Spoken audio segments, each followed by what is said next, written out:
Yes, Kelly. Were we supposed to have FlowNet installed already? No, there's not. There's no computer program associated with it. Oh, okay.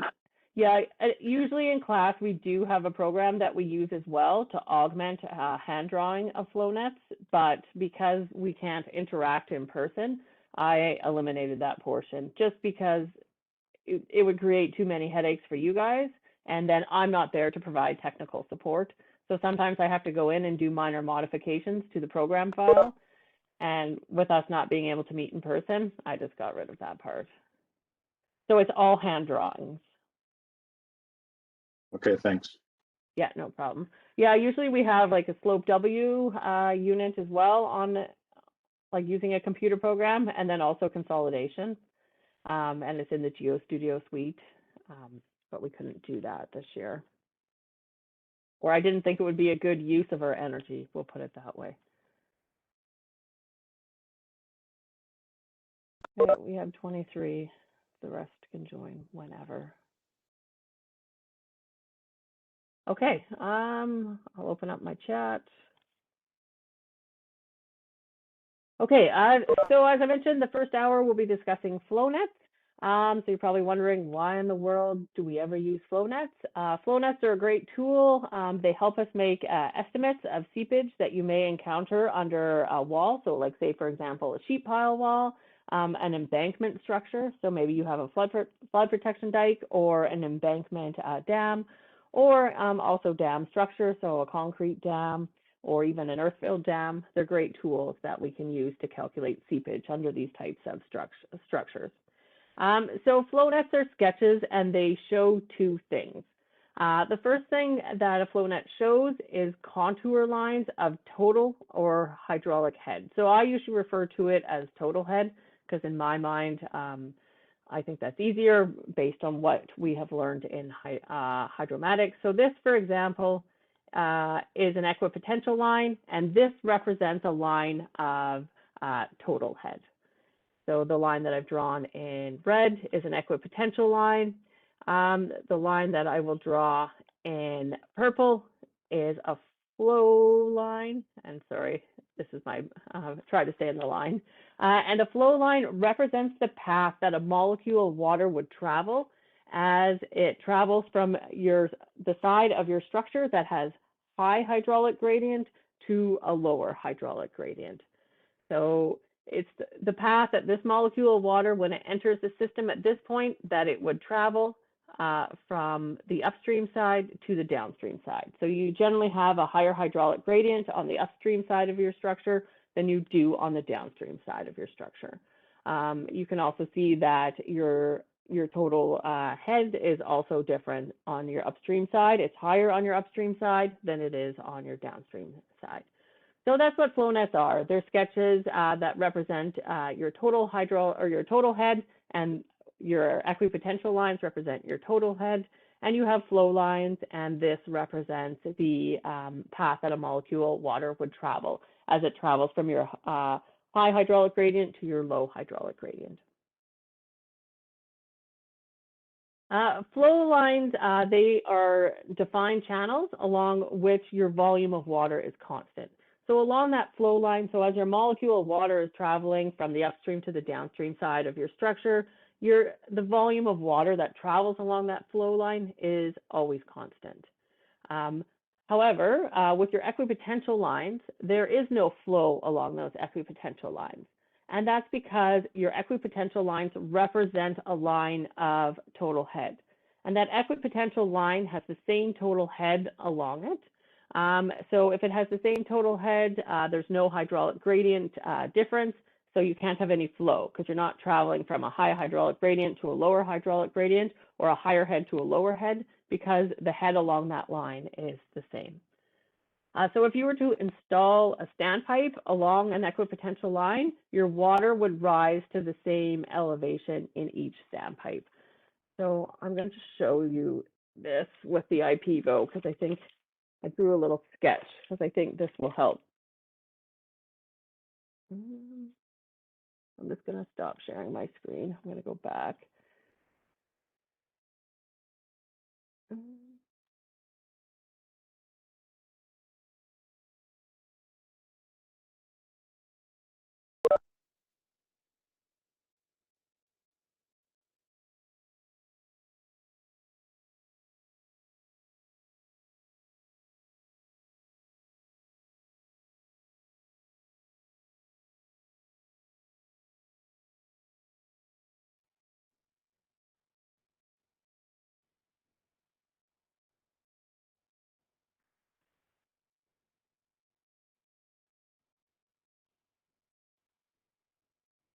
Okay. So here's my little sketch that I tried to draw. So imagine if this structure right here is a sheet pile wall. So this structure that I drew with my pencil is a sheet pile wall. This is the upstream side of our sheet pile wall, and this is the downstream side of our sheet pile wall. So the upstream side, you would have a ground surface, and then on the downstream side, you would have a ground surface. I've drawn a couple flow lines, which are represented in purple, and I've drawn a couple equipotential lines, which are represented by orange on my diagram. So say, for example, if I was to install a piezometer into this subsurface stratum, and I installed my piezometers so that they were installed to a depth along the same flow line. So say, for example, if I was to install a piezometer to this depth, but it's along this orange equipotential line, and I was to install another piezometer, I installed it to a bit deeper in depth, but it still would lie along the same equipotential line. You'll see both of these piezometers have the water level rise to the same elevation. So the water level in piezometer, we'll call this piezometer 2, so piezo number 2, and this is piezo number 1. The water level in your piezometer rises to the same elevation. So you'll see this point right here, the water level is at the same elevation in piezometer 1 as it is in piezometer 2. So I'm sure you guys remember from hydrodynamics that your total head is equal to your pressure head plus your elevation head. We're neglecting that v squared over 2g because we'll term of the equation because we'll just assume that it's negligible. So if your total head is equal to your pressure head plus your elevation head, if we look at piezometer 1, if I assume that this is my datum point here, I have an elevation head to the base of my piezometer, and then I have a pressure head, which represents the amount of water that is in, or the head of water that's in the piezometer. If I look at my piezometer number 2, I have an elevation head as well, which is different than piezometer 1, and I have a pressure head as well, which is different than piezometer 2, but the water level in both of those piezometers rise to the same elevation. So you'll see here that my total head, which is this point right here, is the same for piezometer 1 and piezometer 2. I may have a different elevation head and I may have a different pressure head, but my total head is the same. So HP1 plus, which represents my my pressure head plus my elevation head of 1 is equal to my pressure head at piezometer 2 plus my elevation head. So my total head for these same piezometers are the same because they lie along the same equipotential line, but I have a different elevation head and I have a different pressure head. So even though they lie along the same equipotential line, I'll have different pressure heads in the piezometers and different elevation heads, but the total head is the same. Does that sort of help clarify that statement?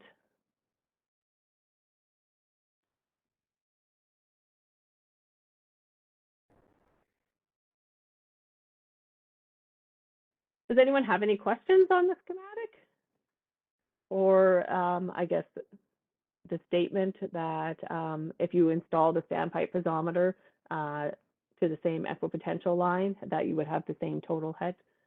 You may have different pressure heads and different elevation heads, but your total head would be the same. So those HP values are in meters, they're not in PSI or kPa or anything like that. Yeah, you would convert them to a meters. So when you measure it in the field, Tim, good question. It depends what device you have, but it could be measured in kPa in the field, and then you would convert it to meters by dividing by the unit weight of water. So it all depends on what type of device you use to measure that pressure head in the field, but we always convert it to meters. Correct. If you just had a water level reader, which is just a tape measure on a reel, then it would be measured in meters. But you have something called a vibrating wire piezometer and also a pneumatic piezometer, and they measure it in kPa, and then you convert it to meters.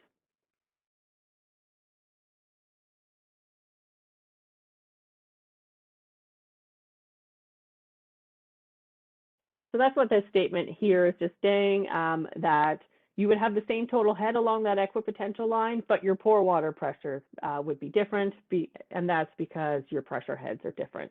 So you would have a different amount of water or a different head of water in your piezometers, but your total head would be the same. Okay, flow nets. Flow nets, there's quite a few rules, or about 5 rules, when you're drawing flow nets in steady state seepage. So all of the flow nets that we're going to draw in this course, we'll just assume that they're steady state seepage.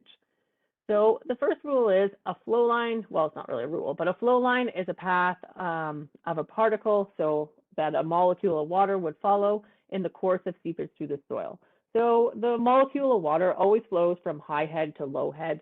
So in most instances, you always have high head on the upstream side of your structure, and you would have lower total head on the downstream side of your structure. Flow nets always consist of 2 lines, and those 2 lines are your equipotential lines and your flow lines. So what you'll see with this flow net here is that flow lines always cross equipotential lines at 90 degrees. So this right here would represent your equipotential line. Your flow line here would start here, and it would continue to the downstream end. So you'll always see that where these flow lines and where the equipotential lines, they cross at a right angle. So we try to have them cross at 90 degrees. The other thing you'll note is the grid sections that are formed by the crossing of the equipotential lines and the flow lines are approximately square in dimension. So in theory, you should be able to draw a circle, and I'm not going to be very good at this because I'm not very good at drawing freehand, but you should have a circle that would touch all 4 sides of your square.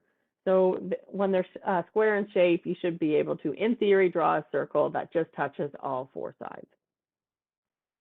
The other thing to note is a flow line must be continuous. So a flow line must always start on the upstream surface and continue unbroken to the downstream surface.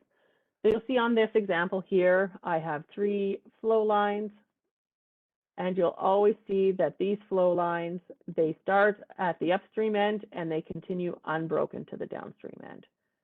So I'll have one flow line that starts here. I have another flow line that starts here and continues to the downstream end unbroken.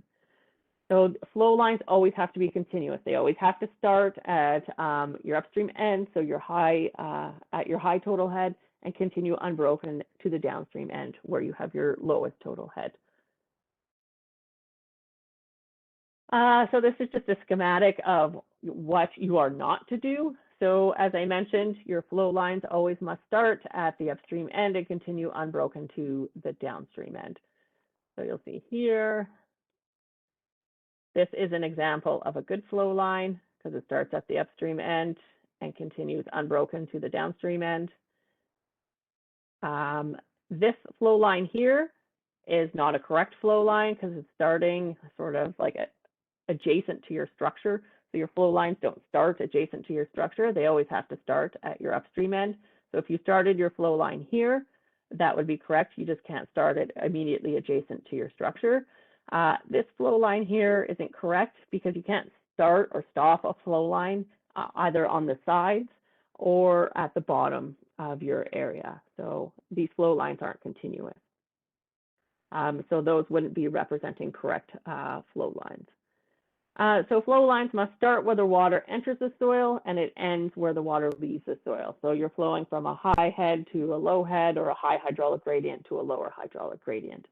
They can't touch the bottom or sides of your flow area, and they can't end on the sides. Anyone have any questions on flow lines?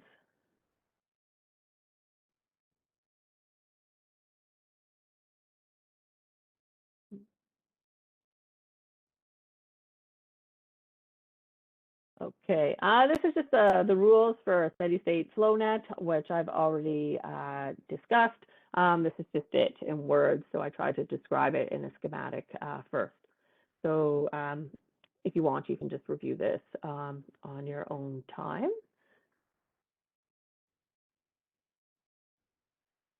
Okay, slide number 6, for those of you who are really interested in derivations of equations, slide number 6 is the derivation of your flow equation that you would use to calculate your seepage under a structure, so either under your wall, your embankment, or your dam.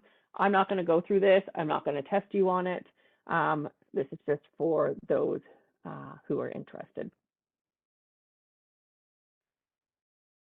So this slide here represents the flow equation that you would use to calculate the seepage under your structure. So the flow equation is represented by Q. So Q represents your seepage rate in meters cubed per second. So that's what your Q would represent in your flow equation.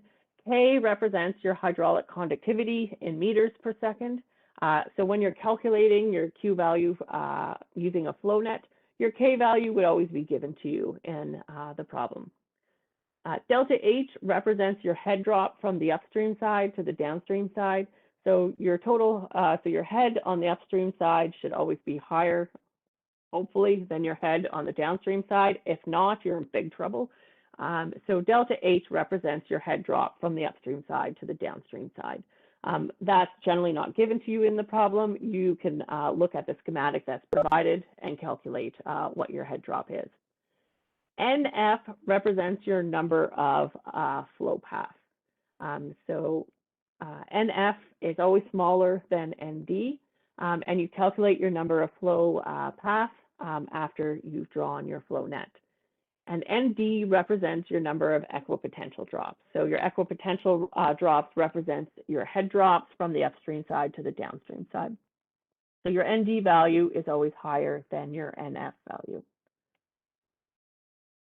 Any questions on the flow equation using flow nets?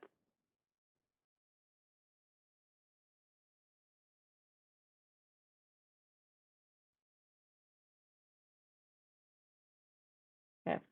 You'll probably have questions when we get into it a bit more. This is just a simple FlowNet example. You wouldn't be given one such as this in class, but I thought this would be a little bit easier to sort of grasp the initial concept.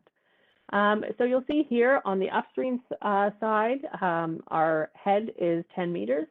And on our downstream side, the hydraulic or the total head is 5 meters.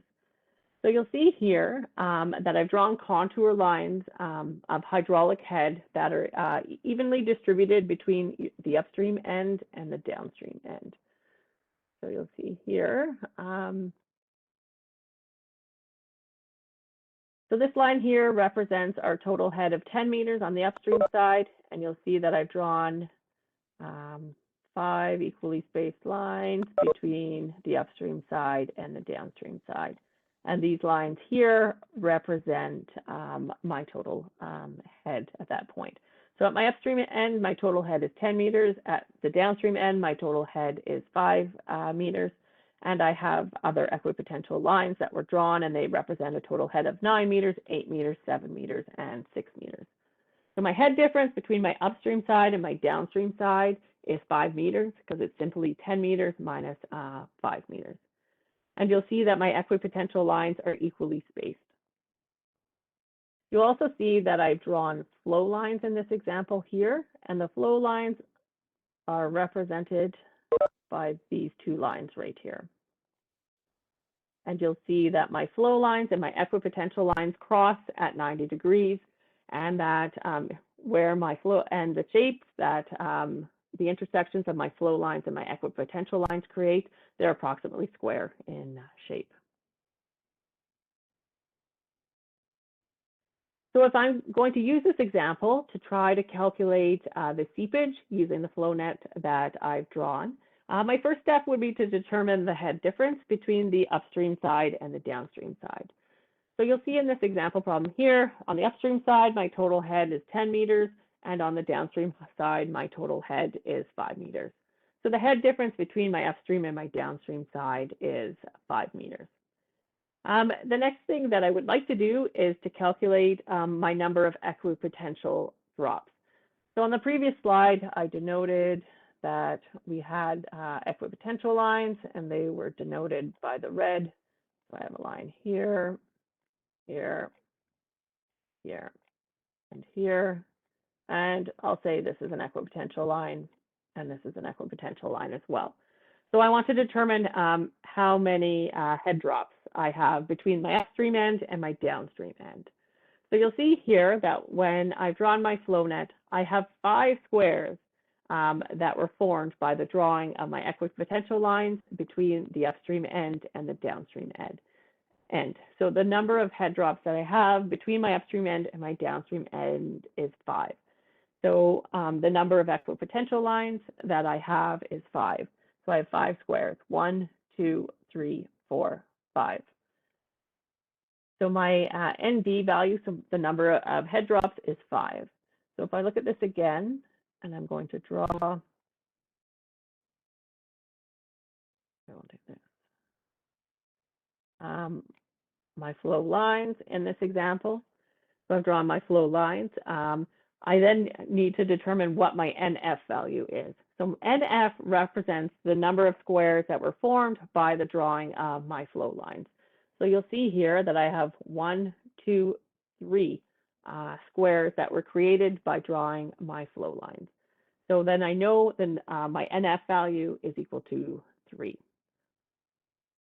I'm going to pause there to see if anyone has any questions regarding how I determined my ND value or my NF value. When you say like equipotential lines, you're actually referring to the area, like squares area, not lines, right?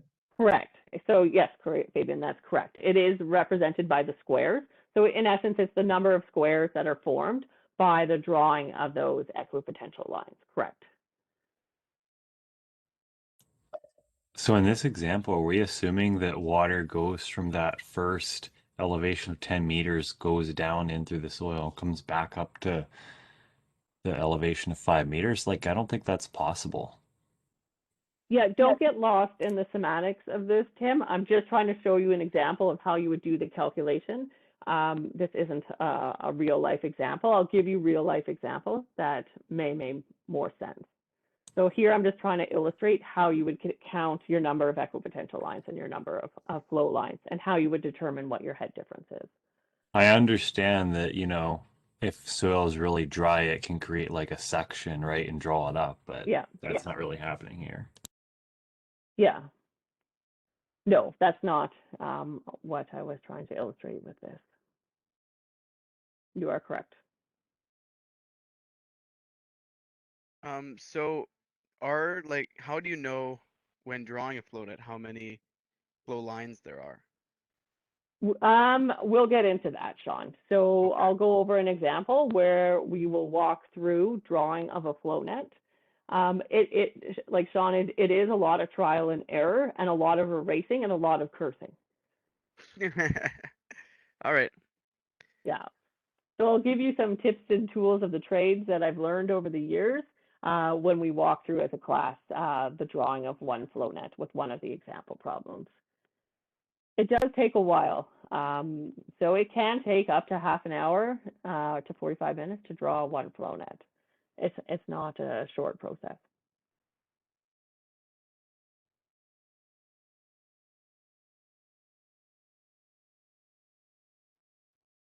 Okay, we'll just finish this off with how we use the flow equation. So you'll see here, this equation right here represents our flow equation.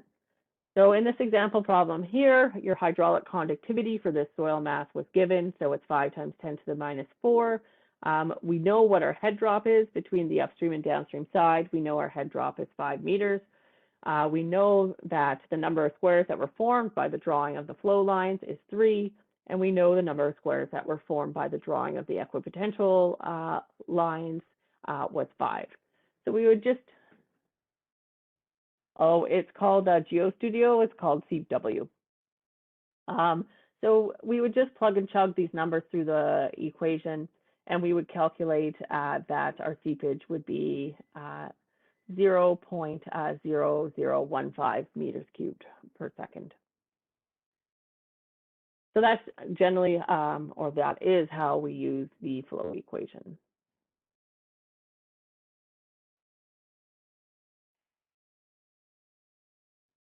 So, okay, I appreciate that example. Might not have gone over well, but let's look at an example here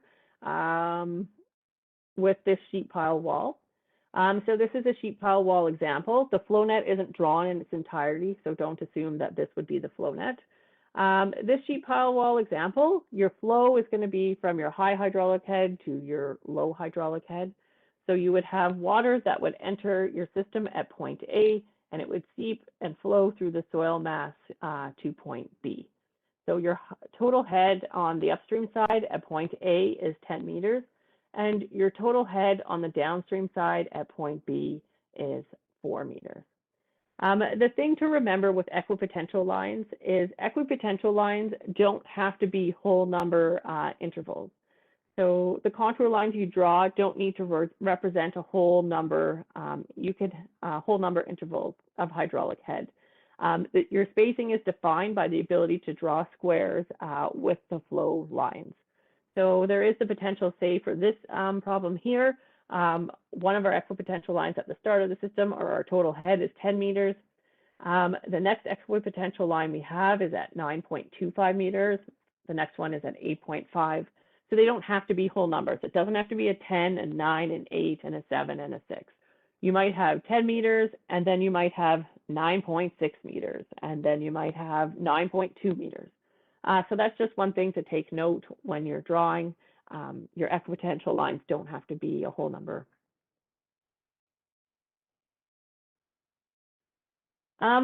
Let's take a, Tim, does this make more sense when we look at this as a sheet pile wall example? Yeah, I think so. Okay, so calculating seepage rate from a flow net. So again, we're back to our sheet pile wall example. So here I've tried to illustrate what a flow net would look like for this sheet pile wall example. So we have a molecule of water that would enter on our upstream end. It has a total head of 10 meters, and that molecule of water would flow along the flow line to the downstream side of our embankment structure, or sorry, of our sheet pile wall, and our total head on the downstream side is 4 meters. I've drawn our equipotential lines, and I've drawn the flow lines. So if we take a look at this example here, we'll start with how many equipotential lines, or how many spaces, or how many squares that would result from the drawing of our equipotential lines. So you'll see in this example problem here, I'm going to go back to red because I've been drawing our equipotential lines in red. I have an equipotential line here, an equipotential line here, here, here, here, here, and here. And I'll draw our flow lines.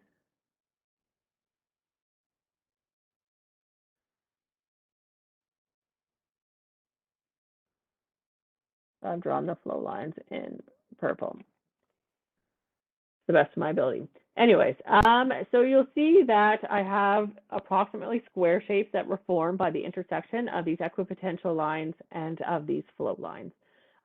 You'll see that my equipotential lines and my flow lines are approximately, they intersect each other at 90 degrees, they form a square shape, and my flow lines always extend from the upstream side to the downstream side, and they are continuous. So if we're going to look at how many squares were formed or by the drawing of this flow net, so how many spaces were formed that represent my head drop. And so my head drop is represented from what is my difference in my total head from my upstream side to my downstream side. So if we look at this example problem here, I have 1, 2, 3, 4, 5, 6, 7, 8 squares that were formed by the drawing of this flow net. So I have 8 squares, or I have 8 head drops. So I have my number of equipotential drops between my downstream side, or sorry, my upstream side and my downstream side is 8. If I want to look at how many spaces or how many squares were formed between from the drawing of the flow net and between the flow lines, you'll see that I have 1, 2, 3, 4 squares that were formed by the drawing of the flow net, and these 4 squares represent the number of flow lines. So in this example problem here, NF is equal to 4, and ND, which represents your number of spaces between the equipotential lines, is equal to 8. Tim, is this a better illustration? Does this make more Yeah. sense? Okay, well, maybe next year I'll eliminate the other example since it was causing confusion. Does anyone have any questions on how you determined your number of spaces between the flow lines or your number of spaces between the equipotential lines?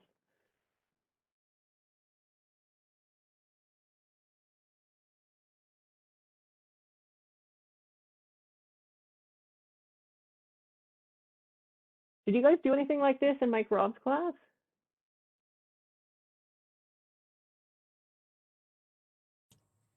They do look like nets. Yeah, they do. Probably why they're called a flow net. Yeah.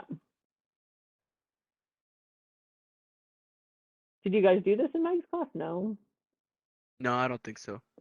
Okay. So if we were looking at this example problem here, where we're calculating seepage, your seepage rate from a flow net, we would use our seepage equation. So we would use this equation right here. Q is equal to K times NF over ND times delta H.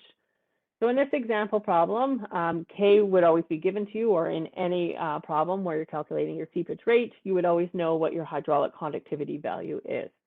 And you guys are experts now, and you know how to calculate K from conducting lab tests, such as flexible wall permeameter tests. So you would be able to calculate your K value in the lab. What would be the delta H value in this example?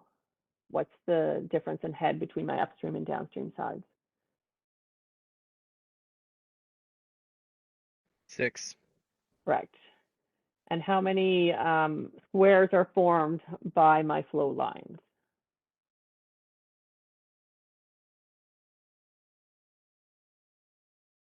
4, 4, correct. And how many squares are formed by my equipotential lines? 8, Correct. So what's the good little trick that I told you or I suggested for determining so you don't mix up NF and ND? So what's always greater? Should you have more flow lines or more equipotential, or more squares formed by flow lines or more squares formed by equipotential lines? Equipotential. Correct. So your NF over ND value should always be less than 1. So ND should always be greater than NF. So that's a little trick to remember how to use the formula. So you know all your parameters in the formula. You know K, you know NF is 4, you know ND is 8, and you know delta H is 6. So you can plug and chug through the formula. And in this example here, we calculated Q to be 0.00015 meters cubed per second per meter width. And so I just converted that to liters per minute. 1 meter per second is equal to 60,000 liters per minute. Just because 0.00015 meters cubed per second, it just looks kind of funny sometimes when you're presenting it. But 9 liters a minute, I just think seems better. But it's just personal preference. However you report it is fine.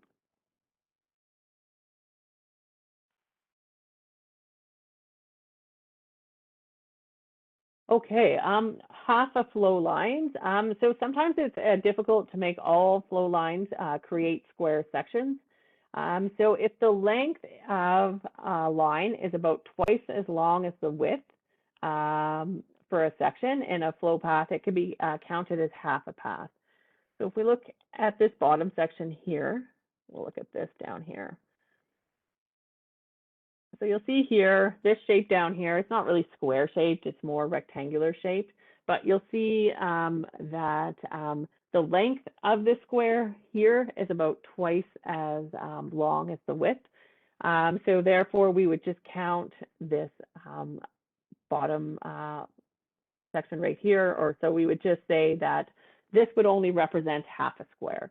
So the number of number of squares that would be formed by your flow lines in this example would be 3.5, because this bottom section would only represent a half. So in this case, our NF value, or the number of squares formed by our flow lines, would be 3.5, and the number of squares that would be formed by our head drops or our equipotential drops is 13. So it's okay to have half flow lines.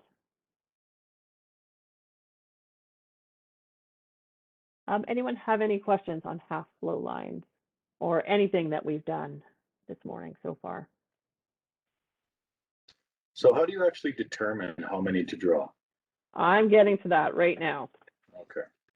We're going to go through an example. It's a bit, oh, the bottom right corner. Oh, yeah, the bottom right corner, Fabian. Truthfully, the farther you sort of get out from your structure, it becomes a little bit wonky in the drawings. So what my recommendation is I always take immediately below the structure. So you'll see here that there's a cutoff wall. So I always count my equipotential lines and my flow, like the number of squares and formed by my flow lines and my equipotential lines immediately below the structure. So I would have started to count here, and I would have went 1, 2, 3, and then this represents a half. As you get to these outer 8 edges, the squares become a little bit wonky, and you'll see that on some of my drawings as well. It's almost impossible to form complete squares towards the outer edges of your flow area.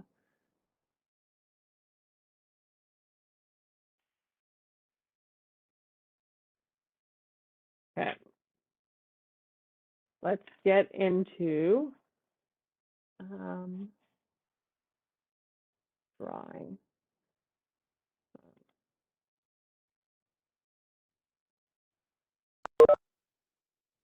Oh, look at here. If I share my screen, I can make a poll question. Well, I'll have to do that at the break. Okay. You can teach an old dog new tricks. Okay. So the most sought after question of the day, it seems like, is how do you draw these things? And they are tricky. And as I mentioned previously, there is a lot of cursing as you're drawing them. And it does take patience and practice when you're drawing them. Did you guys want to work through an example right now where we draw one, or do you guys feel that you need a break? Because it is I'm good to draw 9:40. it out now, unless it's going to take half an hour. No, it won't take half an hour. I'll spend about 15 minutes or so. Sure, let's get this done and then we can go for a break. Okay. Okay. So some tricks of the trade that I've learned over the years is I always recommend with starting to draw your number of, or start with drawing your equipotential lines. And I always recommend starting to draw your equipotential lines sort of immediately, adjacent to your structure and sort of at the base of the structure. So especially if there's a cutoff wall or some sort of cutoff feature, that's where I always start with drawing my equipotential lines. So I'll take a look at this cutoff structure right here. So I have a cutoff wall. So I'm just going to really lightly draw in a line. I know it's kind of hard for you to see, so I'll draw it darker, but I start initially with drawing a line really lightly. So my first line I always put on the left-hand side of my cutoff structure. Then I'll draw another line on the right-hand side of my cutoff structure. And then I always draw a line down the middle of my cutoff structure. So I've drawn 3 equipotential lines. So when you guys are doing this, what I recommend is don't draw it as darkly as I've drawn it, because you might have to start over again and erase. So initially when I'm doing it, I actually draw like really lightly. So here, I'll start to draw my next line, but you'll see I draw it really faintly, just in case I have to erase. I'm not trying to erase really dark pencil on a piece of paper. So a lot of the times it is by trial and error. You'll start, and then once you start to incorporate your flow lines, you'll realize that that the intersection of those two lines isn't forming a square. So you have to erase it and start again. So I'm going to draw another equipotential line here. I'm going to draw another one here. And then say I'll draw another one over here. And I'm not going to finish that one off because I don't know exactly where that one will end. So after I've sort of drawn a few equipotential lines, usually immediately adjacent to the cutoff structure if they have it, if there's no cutoff structure, then I would just start at the base of my embankment structure. I'm going to start to draw flow lines. So here, I'm trying to form squares. And then you see that I didn't do a really good job with forming a square there. So now I'm going to have to erase. That's probably better.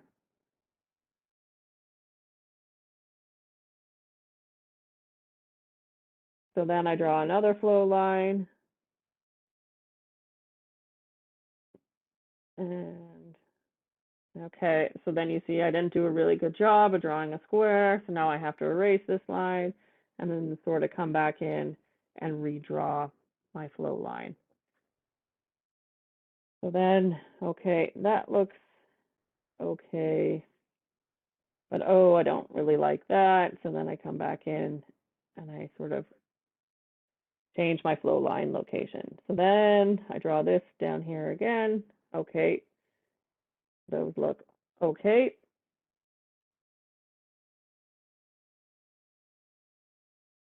And then looks okay. So that looks okay in that area for now. So I'm like, okay, I'm going to need a few more equipotential lines. So I'm going to start to draw some of those over here. And then I'll draw one over here because I'm trying to form an approximate square shape. So you'll see here, if I draw this flow line like this, and kind of get it to be square shape, but I didn't do a good job there. So go like that.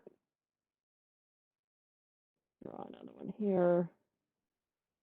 So you see, I'm just trying to draw approximate square shapes at the base of my structure. And then, okay, I have this flow line here.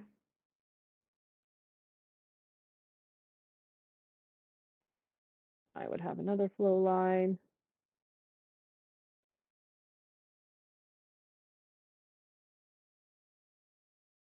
Yeah, didn't do a great job with that one. So I would change the direction of that flow line a bit.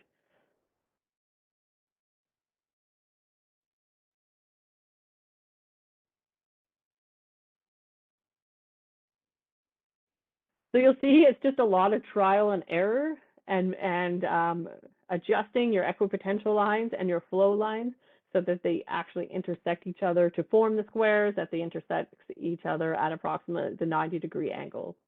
So it really is just an iterative process. I'm going through and trial and error and being like, does that look approximately square? Yes or no? And then sort of readjusting your lines so that okay, how do you determine how many lines across bigger and smaller squares? So Cole, what I would say to you is generally the closer you are to your structure, the smaller the squares that you have. The farther away that you get from the structure and the farther away, the closer you are to the edges of the flow area, the larger the squares that you will have. So you'll see immediately by this cutoff structure, I have much smaller squares. But as I'm getting farther away from this cutoff area, and as I'm going towards the edges of my flow area, so say, for example, I'm going to do this.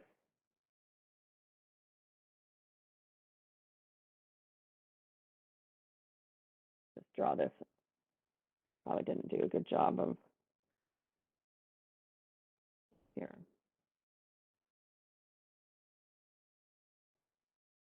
So you'll see over here, Cole. I'm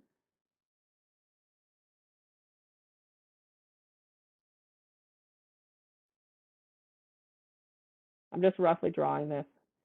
But you'll see over here, as I get towards the edges of my flow area, the squares become much larger. And they're more just approximating square shapes. My rule of thumb would be to take sort of this area in here and this area in here and try to have this represent as closely as you can square shapes. As you get farther out towards the edges of your flow area, it becomes a lot harder to replicate that square shape.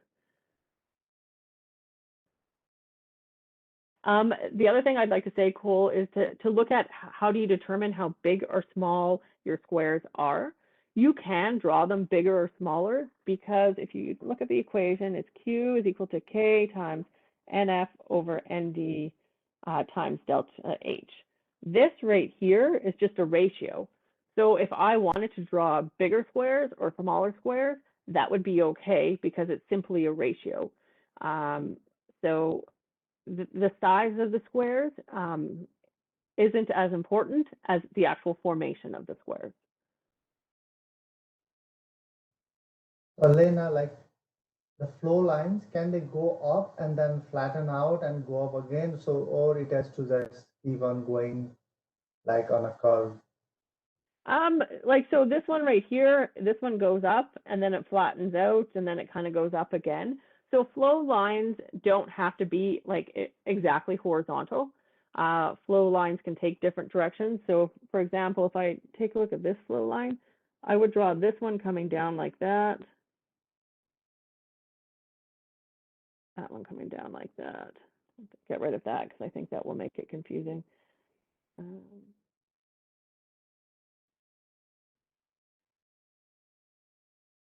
So flow lines, they can curve. So they don't have to be sort of vertical or horizontal. They can take a little bit of a curve.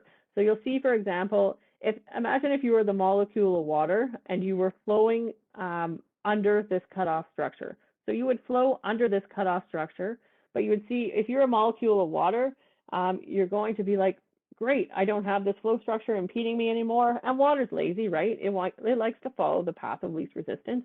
So it's going to flow upwards now because it doesn't have this cutoff structure impeding it. So then your flow line can go up and then it can sort of flow and it can curve a bit. Like it's okay for your flow lines to curve. And then it will just sort of flow more horizontally and then exit on the downstream side. It's not an easy concept, guys, and it's hard. Usually we would have a class or two where we would practice drawing flow nets in class. Obviously, we can't do that, but you know what? I'm happy to have a tutorial next week where if we wanted to work through a couple flow nets. Oh, can I finish off the right-hand side? I can finish off the right-hand side. So do something like this.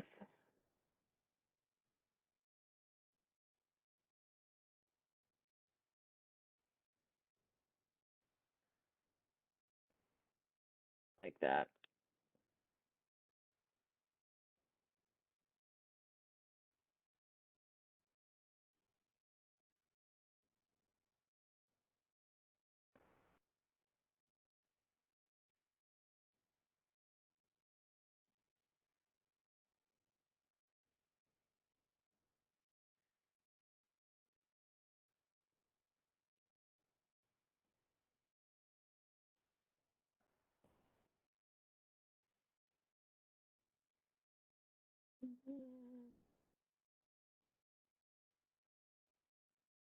See, even guys, I erase and redraw. So something like that, Fabian, on the right side. Yeah, I can make a video of how I would prepare one from start to finish. The one thing I'd like to say is it is an iterative process in the sense that it is trial and error with the drawing of the flow lines and the equipotential lines. You're not going to get it right the very first time. It does take practice. So what I would recommend is work your way through one of the example problems, and I'll make a video of myself working through my way through one of the example problems. And once you've worked your way through one of the example problems, then you can start the assignment. So it's safe to say with those flow lines, like you have to keep it curved, like don't make any sharp turns, just keep it. Yeah, I don't generally make sharp turns, Kelly. Like it's easier to keep it a little bit curved. Yeah. Okay. And you would consider that bottom section a half, or? Yeah, I would probably consider that bottom section a half. Yeah, I would. So if we take a look.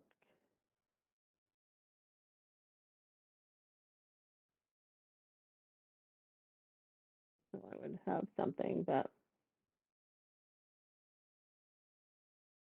like that's sort of how mine would look in the end. So you'll see the sides, both the left and the right side, they become a little wonky because it's impossible to form square shapes over there.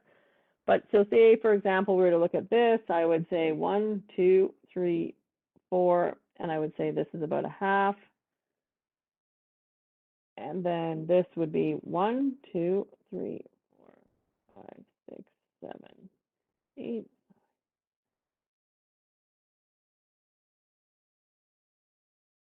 So I'd have, so if you look at my problem here, how many squares are formed by my equipotential lines?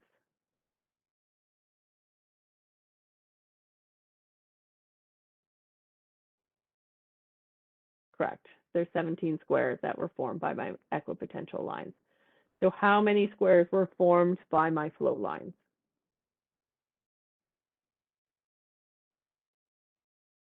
So would you just call that 4.5 then? Yep. Okay. If someone called it 4.6, I would be okay with it. Yeah. It's about 4.5. What's your head differential between your upstream side and your downstream side?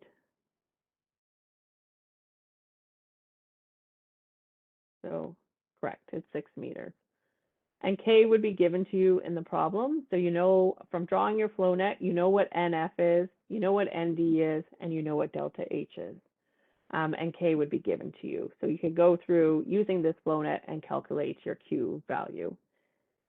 I chose, since all of you or most of you are here now, I chose not to give you a flow net question on the test where you are required to draw a flow net, just because it's a time sensitive test and I didn't think it was fair, because sometimes it takes a bit of time to draw the flow nets. That being said, I can give you, I consider it fair game for me to give you a flow net on the test and not tell you how many equipotential lines and how many flow lines there are, and ask you to calculate what the Q value is for that flow net. So that would be fair game, but I won't ask you to draw a flow net on the test next week. Theory on flow net is also fair game. I will make a video.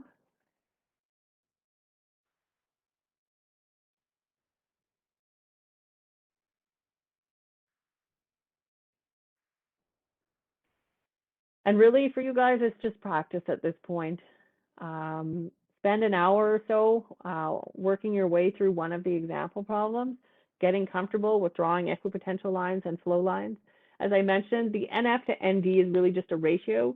So if one chose to draw larger squares than what I drew, that's okay. If one chose to draw smaller squares than what I drew, that's okay as well, because NF to ND is simply just a ratio. So if you drew if you drew larger squares, your NF and your ND values would be smaller than mine, but the ratio of them should still be the same.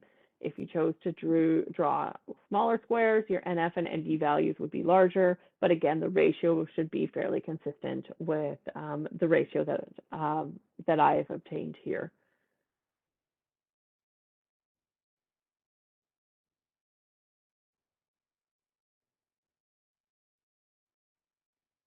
So that's what I would recommend you guys do this afternoon is take an hour of this afternoon and practice drawing flow nets.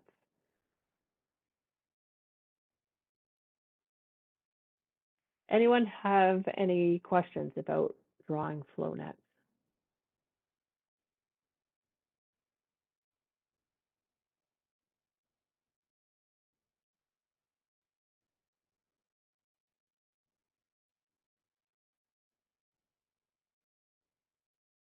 Is this overwhelming?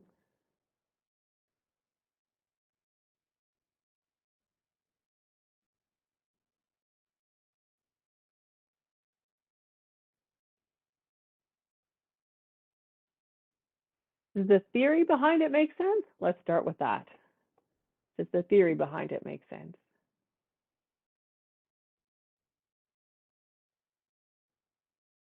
Oh, yeah, Nico, I am the least artistic person in the world. My daughter draws better than me, and she's 9. So,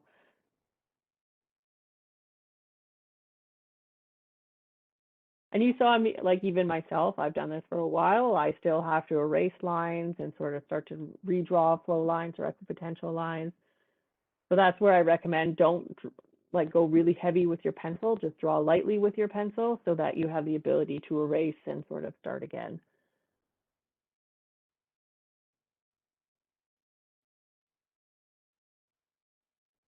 Okay, why don't we take a break and we'll come back at 10:10.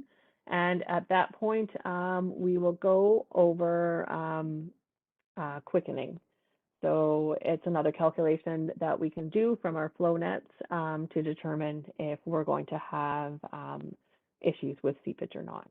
So take a 10-minute break and we'll reconvene at 10:10 if there's no other questions on flow nets.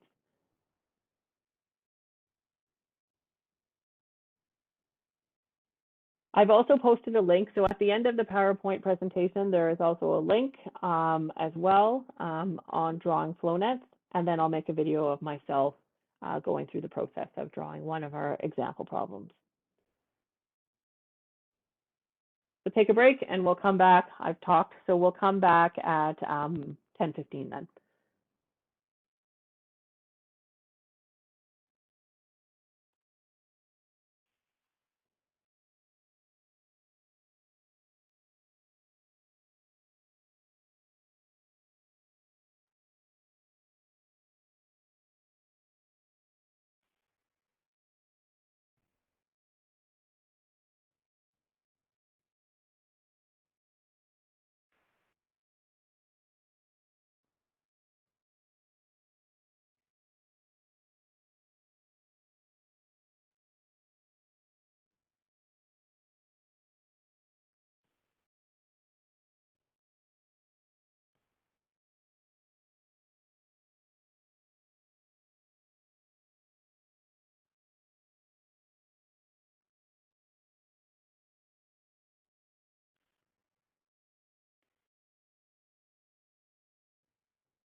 Alina?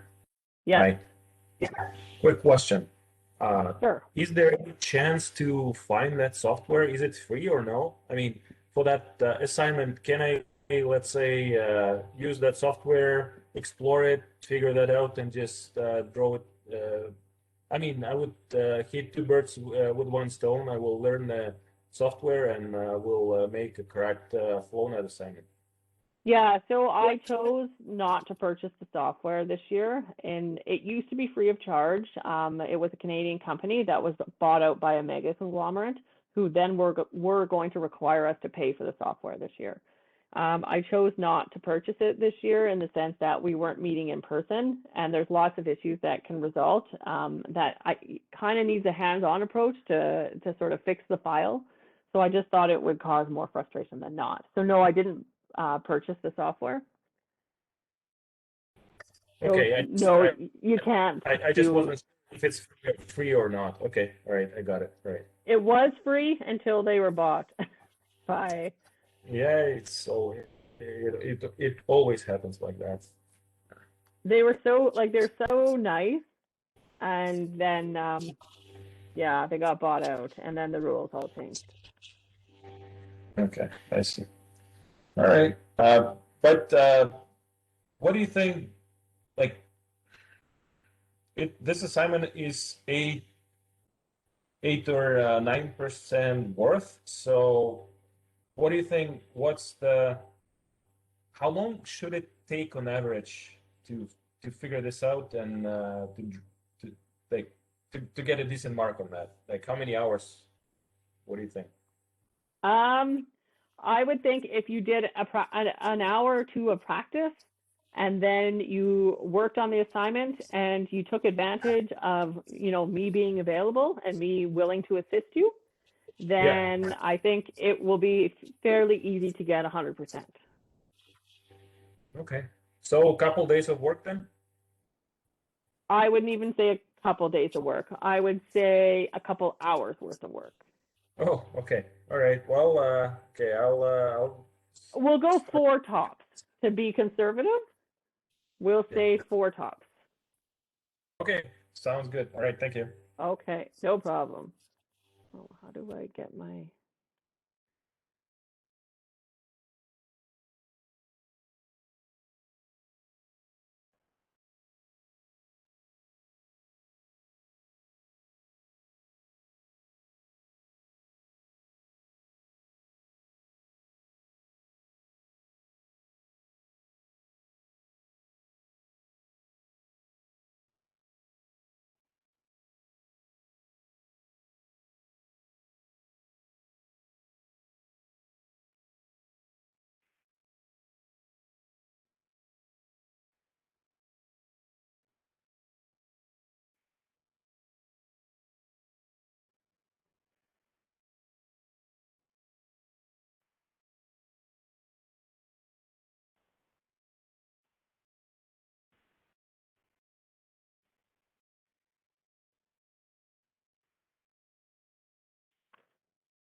You guys were dead even with an afternoon or a morning test next week.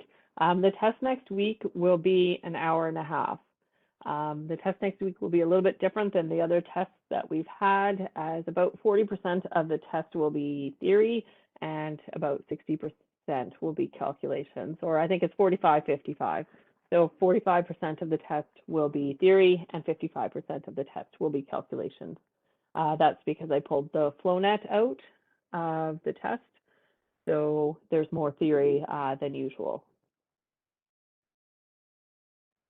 So I'll do another poll at the next break to see if that changes people's minds on when they would like to have the test. That being said, the earlier you get the test done, you could finish off your FlowNet assignment that day as well. I anticipate the FlowNet assignment will take, on the high end, 4 hours to complete. And it's an individual assignment that we'll talk about at the end of the lecture. Okay. Yes, I will do 2 polls. So I'll have about moving the class. My only concern is the testing dates with respect to moving the class time. I think I'm still mandated. I have to test you guys on Fridays. I don't think I can change my testing date, but I can change the class time. So that's not an issue. So I'll make a poll for that as well. I'm assuming no one wants their test earlier next week rather than later. So,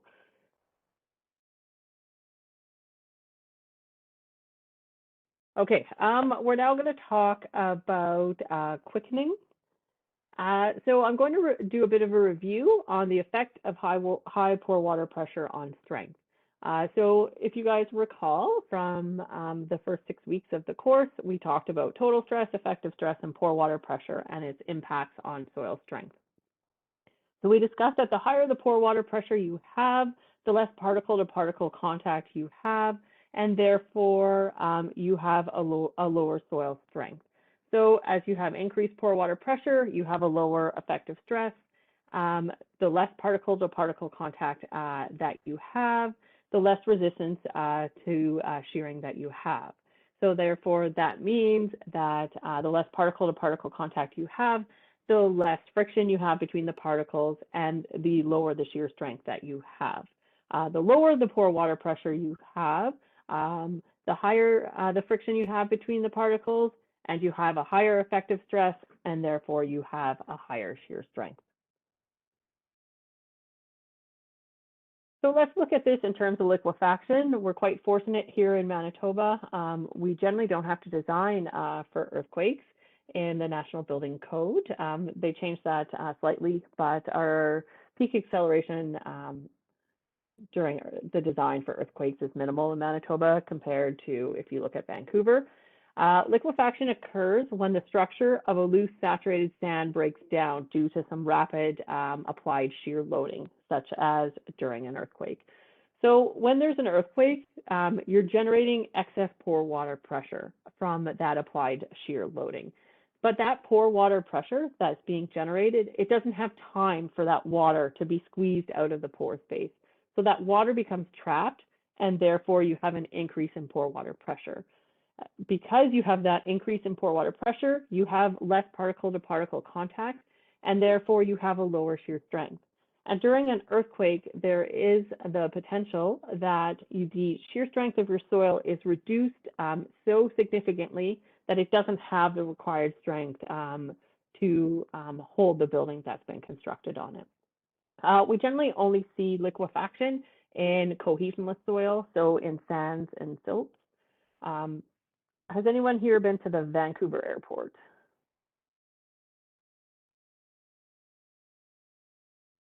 Well, probably not recently, but yes, ever. Yeah. So in the late 90s, they had to redesign the Vancouver airport for earthquakes.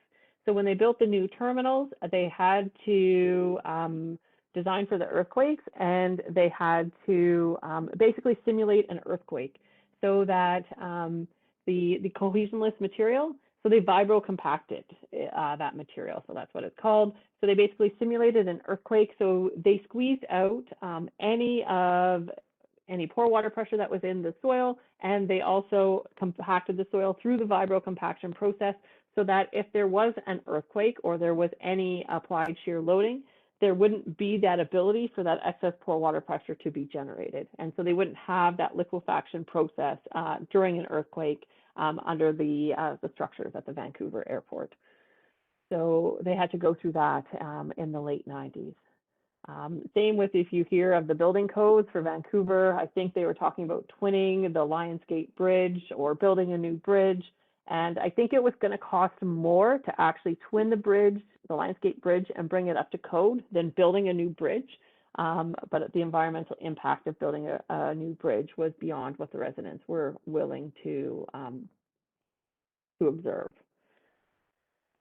So we don't have liquefaction here in Manitoba per se. We don't really have high seismic activity, but some of you may have experience with this. Has anyone here been through an earthquake or anything like that?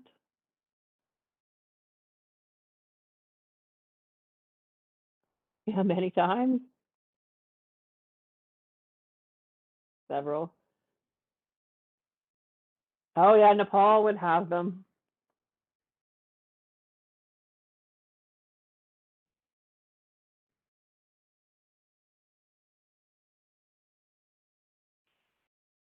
Yeah, I had one in Guatemala. I slept through it. I didn't even feel it. I've had a couple in Vancouver, and then I didn't have any when I was in Nepal, though.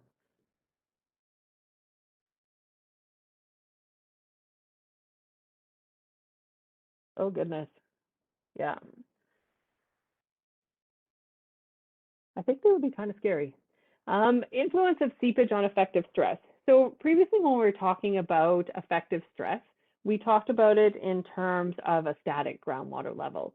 But there really is the possibility that your groundwater level isn't static. You could either have an upwards or downwards gradient, or upwards or downward seepage. So there are three possibilities. So the first one is where your soil is under gravitational forces only. So the total head doesn't change with depth, and therefore you don't have any vertical, either upwards or downward seepage. So the total head is the same at the top and the bottom of your soil column. The next scenario would be downward seepage. So if we consider downward seepage, we would have a soil column or a mass of soil, and the total head at the top of that soil column is higher than the total head is at the bottom of that soil column. And because water always flows from a high total head to a low total head, you're going to see that you have downward seepage, and water is going to flow from the top of your soil column to the base of your soil column. The other example would be where you have an upward seepage. And in the case of upward seepage, you have a higher total head at the base of your soil column compared to the top of your soil column. So in that instance there, you're going to have water flowing in an upwards direction because it's flowing from your high total head to your low total head. So you will have water flowing in an upwards direction. And all of these different scenarios, they do have an impact on your effective stress, and therefore they have an impact on your shear strength of your soil. So I'm going to draw something out for you guys. So let's take a look at scenario number one, where we actually don't have any seepage. So the total head at the base of our soil column is equal to the total head at the top of our soil column. So if we're looking at this in terms of total stress, so vertical stress, we would have 20 kilonewtons per meter cubed times 10 meters. So our total stress would be 200 kPa. So if we look at our pore water pressure, we have 10 meters, 10 water, or our head of water is 10 meters. kPa, so sigma V prime. What's that, about 102 kPa? So in the case of where we have no seepage, our effective stress is 102 kPa. So I've drawn the same scenario below for case number two. So if we were to look at case number two, we have an instance of downward seepage. So if we look at our total vertical stress is the same. It's 200 kPa.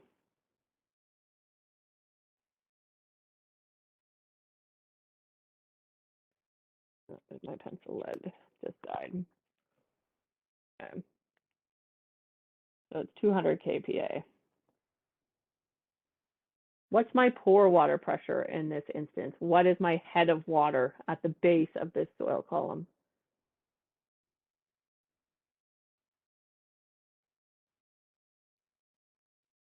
$3 meters? Correct. So it's 3 meters times 9.81. What does that come out to? Just shy of 30? 29.4. 29.4 kPa. So in the case of downward seepage, how does my effective stress compare to the case where I don't have any seepage, where my groundwater level is static and I don't have an upwards or downwards gradient? Upwards or downward seepage. I just have static seepage. So if I look at the case of downward seepage, how does that compare to the static scenario?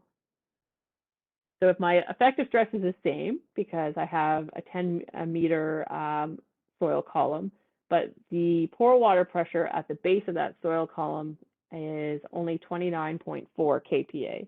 And in the static case, it was 98.1 kPa. So how does my effective stress differ in a downward seepage case compared to no seepage? It's much Oh, higher. it's negative now. Yeah, it's much higher. So it would be 200 kPa minus 29.4. So it's about 170 kPa, right? So if I have a total effective stress in the downward seepage case of 170 kPa compared to my static scenario, which is 102 kPa, what does this tell me about the strength of the soil if I have downward seepage compared to just sort of static groundwater scenario?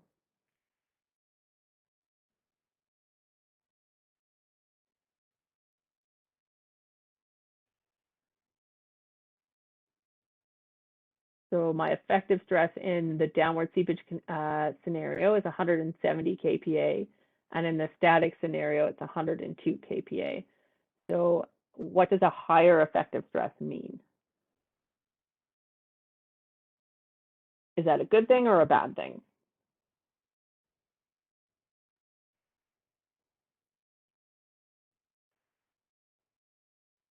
So that means I have more particle contact, exactly.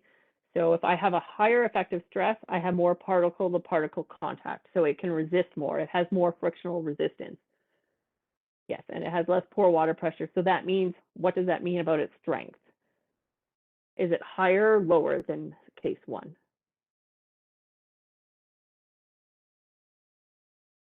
Exactly. So with scenario 2, in a downward seepage case, my shear strength of my soil is always higher than if I have a static groundwater level. So that's important to note. If you have downward seepage, you always have a higher, your material always has higher strength than if you have a static seepage scenario. So let's look at scenario 3, where I have upward seepage. So upward seepage means I have a higher head of water at the base of my soil column than I do at the top. So if I look at my total stress, I have the same column of water, or same column of soil still. So my total stress is still 200 kPa. In this scenario here, what is my head of water at the base of the soil column? Right, it's 15 meters.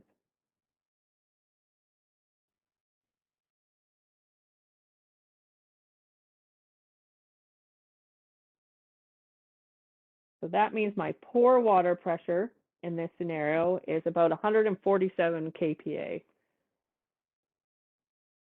So to calculate my effective stress, it's my total stress of 200 kPa minus my 147 kPa pore water pressure. So my total effective stress in this scenario is 53 kPa. So if I have a total effective stress in this scenario with upward seepage of 53 kPa, how does that compare to the scenario where I had no seepage?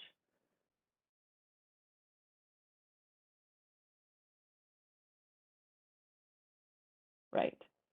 So my effective stress in the upward seepage scenario is lower than what my effective stress would be if I had a static groundwater level. So when I have an upward seepage or an upward gradient or an upward flow of water in a soil column, my effective stress is lower. Yeah, I'll answer that. So my effective stress is lower.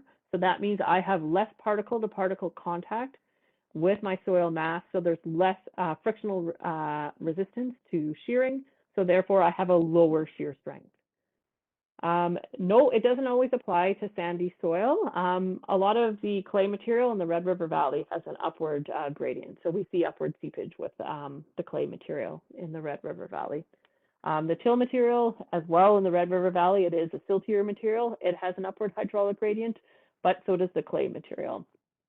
It's not uncommon to encounter an upward hydraulic gradient in the clay material.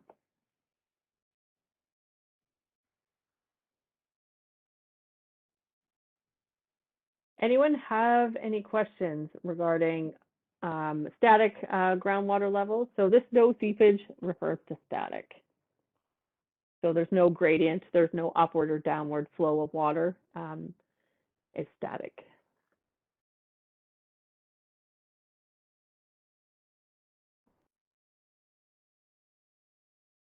Yes. So if you have downward seepage, your effective stress is always higher than if you have static, so groundwater, if you don't have any seepage, or if you have upward seepage. It's always the case. That's correct.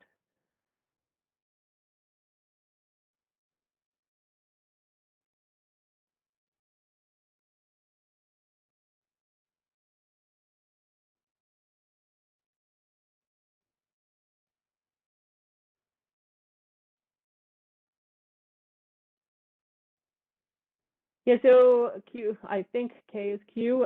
So what it's just saying, Q, is that sometimes when you have a higher head of water at the top of your soil than you do at the bottom. So the water is flowing in the downwards direction. It doesn't always mean that it's collecting at the bottom and forming a puddle or a pool. It just means that there is the migration of the water from a top of a soil to sort of a lower elevation in the soil. It doesn't always mean it's pooling, but there is the migration of the water downwards compared to just sort of being static or moving upwards. But it means there is a downward movement of those molecules of water. That's correct.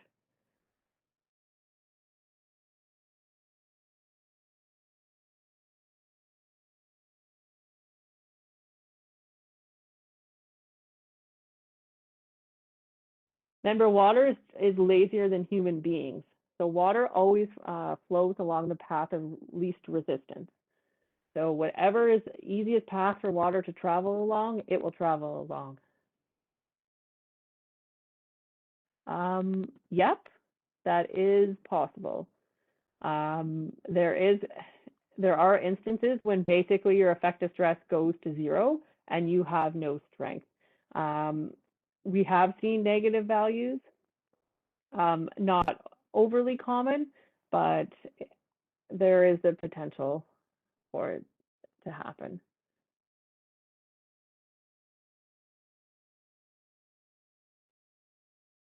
That would mean you basically have zero shear strength.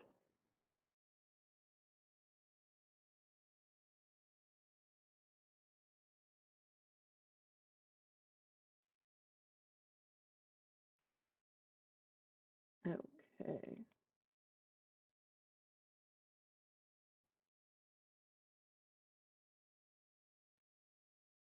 Okay, quickening. So quickening is if you have an upward seepage hydraulic gradient, and if it's high enough, then your effective stress would be zero for all depths. So basically what this is saying is if you have an upward seepage of water and your hydraulic gradient is high enough, your effective stress basically goes to zero. So it would be the same process as going through the calculations that we did, for example, number 3. But say if our pore water pressure was maybe 5 meters higher, so instead of having 15 meters of head of water at the base of the soil column, we had 20, you would basically have zero effective stress. If you have zero effective stress, that basically means you no longer have any particle to particle contact of your soil grains. And then basically it means that your material has no strength. So if you were trying to supply an external load to the surface of that soil mass, it would sink. So in the instance of sand, that sand can't provide any resistance to the applied force. So the instance of sand, where you basically have zero effective stress, that's called quicksand.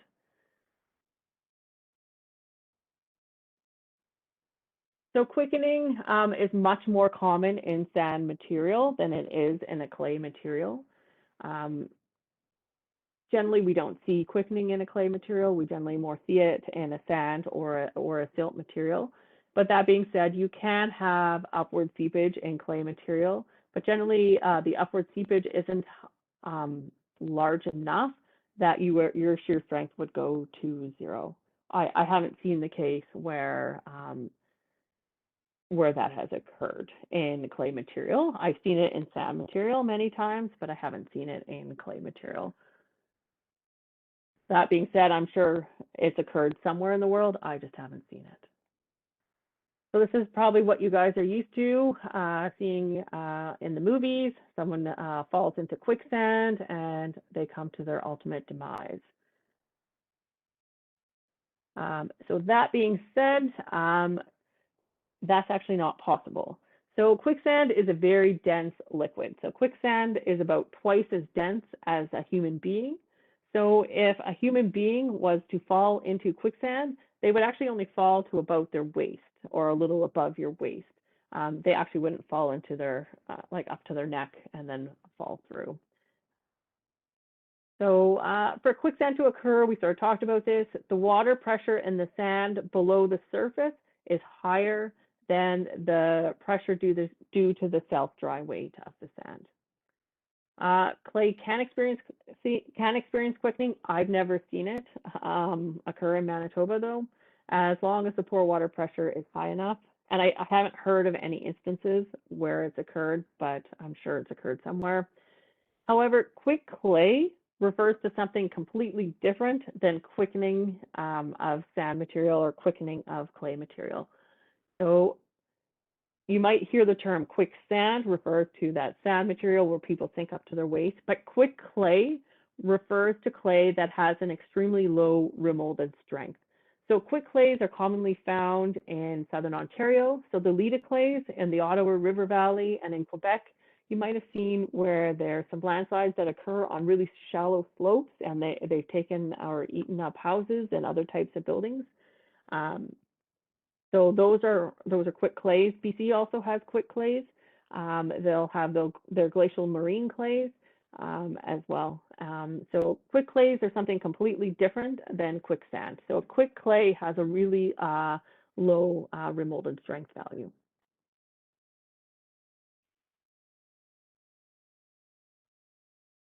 I'm going to pause there. Does anyone have any questions on quicksand or calculating effective stress for the different gradients?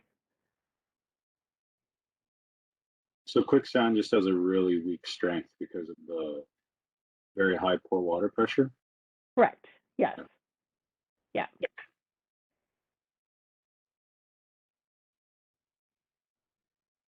So that would be the upwards example you were just talking about? Exactly. So if you had a really high hydraulic head at, in a soil unit, so it would generally be a sand unit. Yeah, if you had that upward seepage, if your upward seepage was high enough that it reduced your effective stress to zero, that would be an example of sort of the quicksand scenario. Exactly. So basically the water pressure in the sand at the surface is greater than the pressure due to the self weight of the sand. So at that point, that's when quicksand occurs, correct.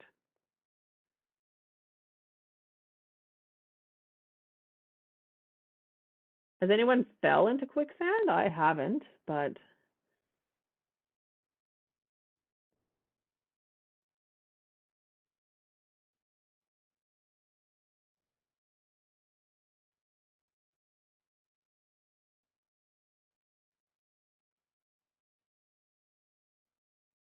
Do we even have quicksand anywhere around here? I've seen quicksand form at the base of the Assiniboine River dikes during a flood event, but that was extenuating circumstances. I haven't seen it otherwise. I don't know if anyone else has. It's mostly just clay in any sort of water collection area, right? Yeah. Yeah, like I've fallen up to my waist. Oh, yeah, someone had a coworker during a culvert survey. Yeah, I've fallen into my up to my waist, like out on the Assiniboine River dikes during some big flood events. There's some areas with a lot of sand, and then you had to try to get your boots out after.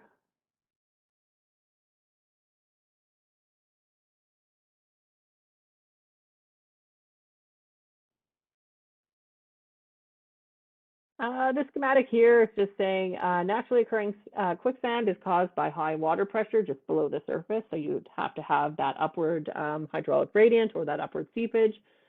You may have artesian conditions. As I mentioned, it's not uncommon in Manitoba to have artesian conditions in the till material, in highly permeable sand, especially on the Assiniboine River dikes, and even in clay material. Where you may have water that's naturally flowing upwards, although the hydraulic gradient is rarely large enough to produce quicksand.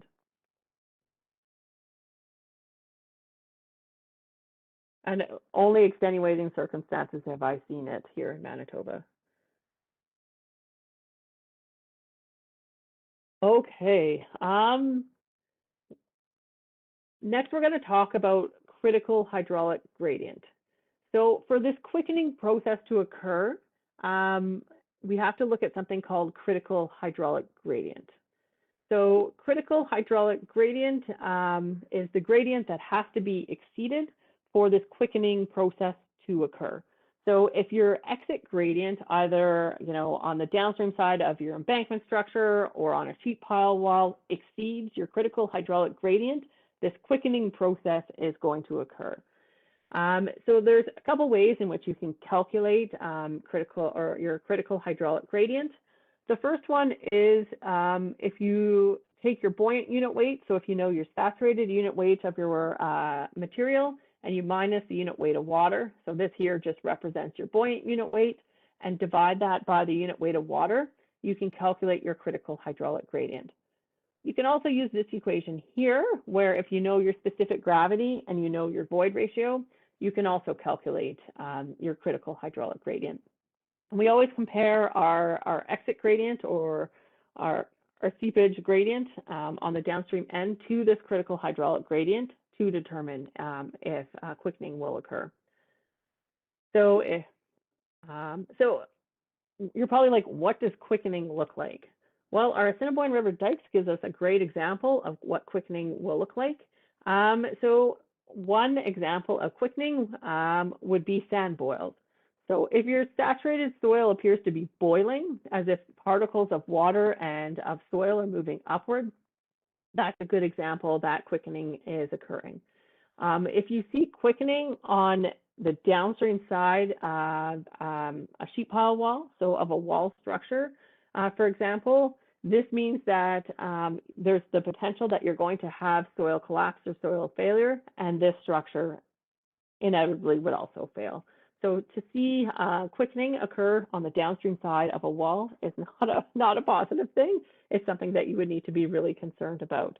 Even on the downstream side of an embankment structure or on a dam, it's also a serious sign and something that is cause for concern. This is an example of a sand boil, so quickening in action on the downstream side of the Assiniboine River dikes. I think this one was taken in 2011, or it might have been 2014. Initially, we thought, well, maybe we'll put geotextile over these sand boils and then to act as a filter, and then we'll put some sandbags on top of this, and that'll alleviate the issue. Well, it didn't. What it did, it just resulted in another sand boil forming about 5 meters away. So what we realized in the end was it's best not to fight Mother Nature, and we would just place a ring of sandbags around these sand boils and just sort of let them bubble away. We didn't see a lot of sand material or soil particles exiting in these sand boils. It was more just clear water. So the clear water exiting is a good indication that the integrity of the embankment structure is still in place. If you start to see sand particles or soil particles come up in this boil in addition to the water, that's when you know that you're in trouble. So if you're just primarily seeing clear water, it's not great, but you know that you don't have any piping within your embankment structure. If you start to see cloudy or murky water, then you know that the center of your embankment structure is losing material, and that's where it's exiting on the downstream end in this boil. Anyone have any questions on critical hydraulic gradients?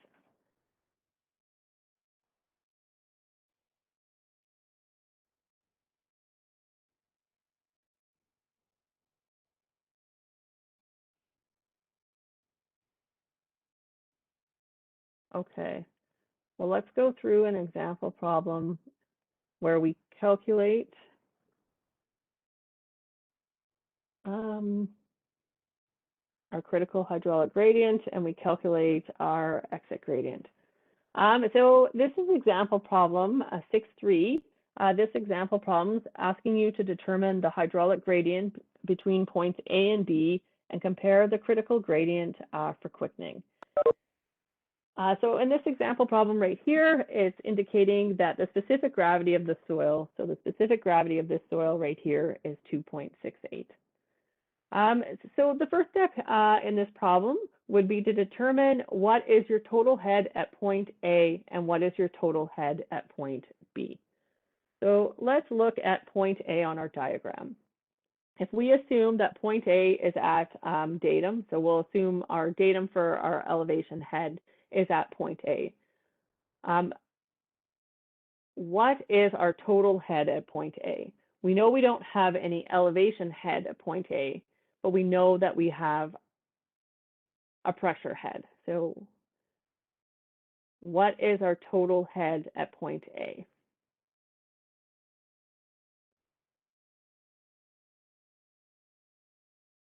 So our elevation head is 0, but you'll see at point A, there's a column of water. So we have a pressure head.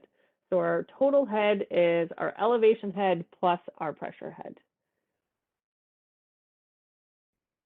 So what is our pressure head in meters at point A if we look at that static water level in that column? Correct. So our total head at point A is 7 meters. So I know that I have 7 meters of total head at point A. So now let's look at point B. So point B, I will have to calculate what is my total head.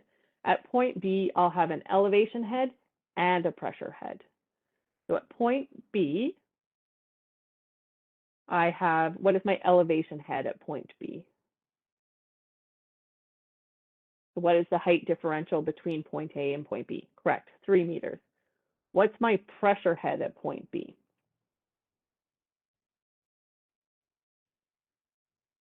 How much water is sitting on point B?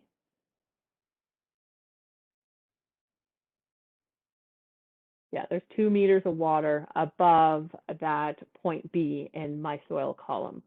So the water level in the piezometer only relates to point A. So that is the pressure head associated with point A. Point B has a different pressure head associated with it. So point B has 2 meters of water that's sitting above it. So my pressure head at point B is 2 meters.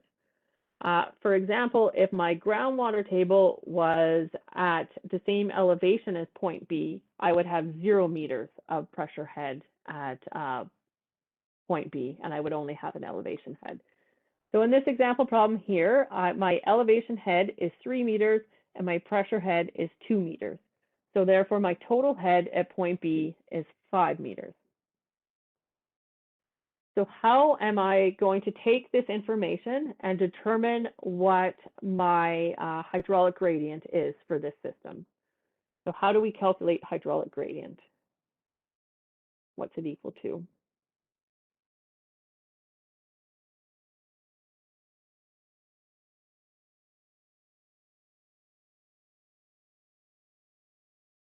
Darcy's law.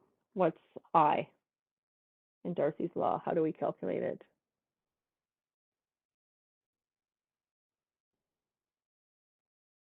I is equal to what? I is equal to your change Delta in, H over L. correct, delta H over L. So if I know that I is equal to delta H over L, what is my head differential, my total head differential between point A and point B? If I know my total head at point A is 7 meters and my total head at point B is 5 meters, what is the head? Exactly, 7 minus 5.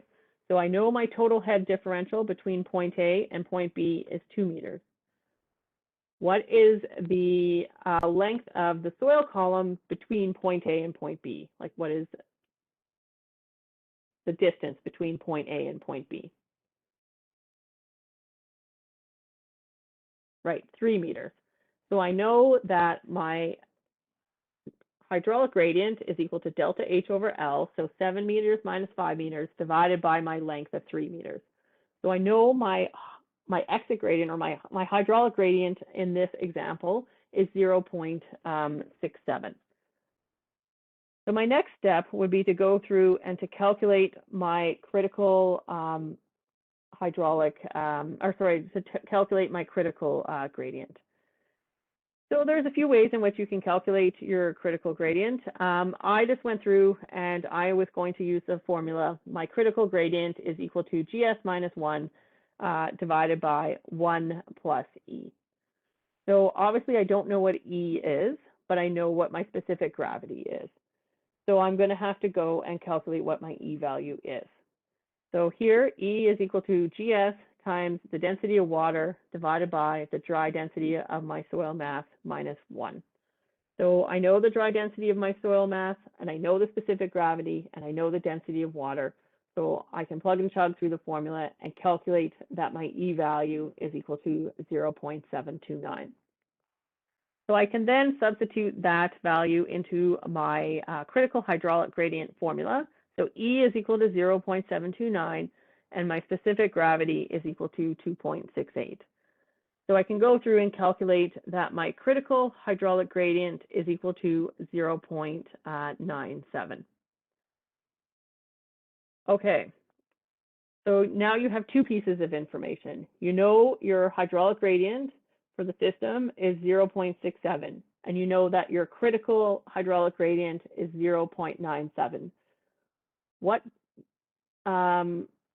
scenario would indicate to us that quickening is occurring? If our hydraulic gradient is less than or greater than the critical gradient?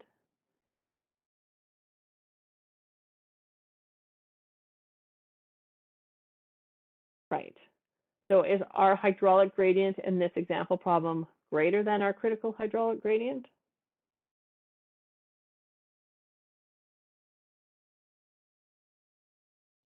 No, exactly. So since our hydraulic gradient is less than our critical hydraulic gradient, we're not going to have quickening occur in this example problem. Another thing to look at with this scenario here is there upwards or downwards seepage in this scenario, or is it static?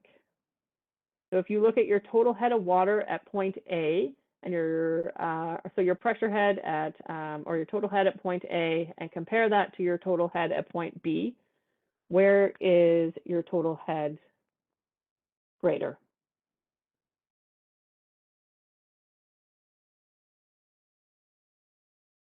Is it greater at point A or point B?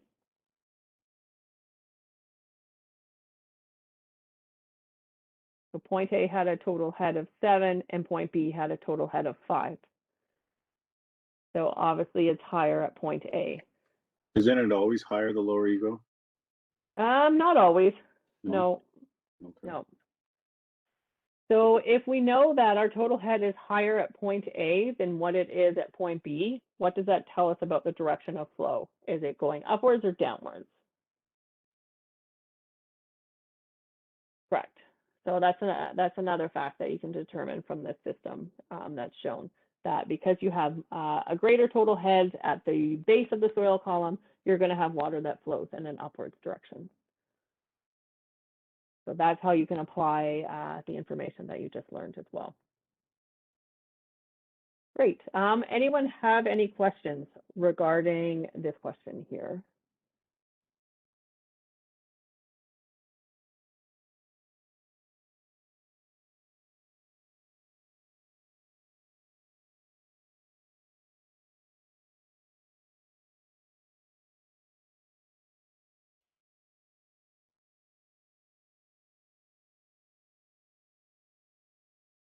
Makes sense?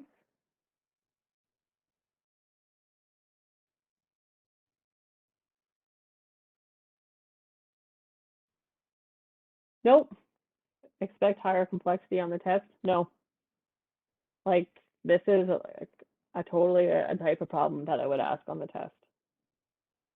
I don't make the test questions generally higher complexity level questions than the example problems. I would say on the test, there's maybe one question that would be more of a critical thinking question, but primarily the test is encompassed exactly like the example problems and the theory that was presented on the PowerPoint slides.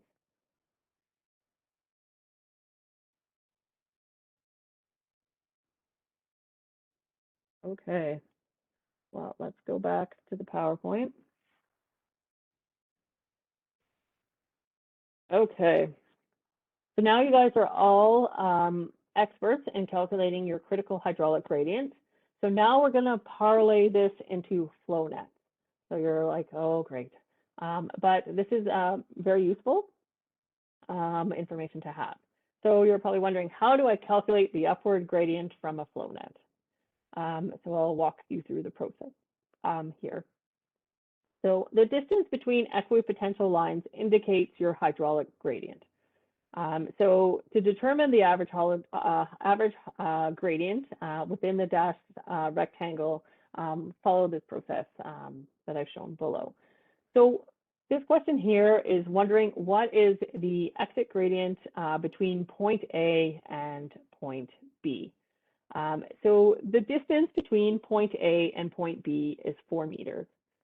So the way that you would analyze the system is you obviously have point A and point B, and you would draw a rectangle.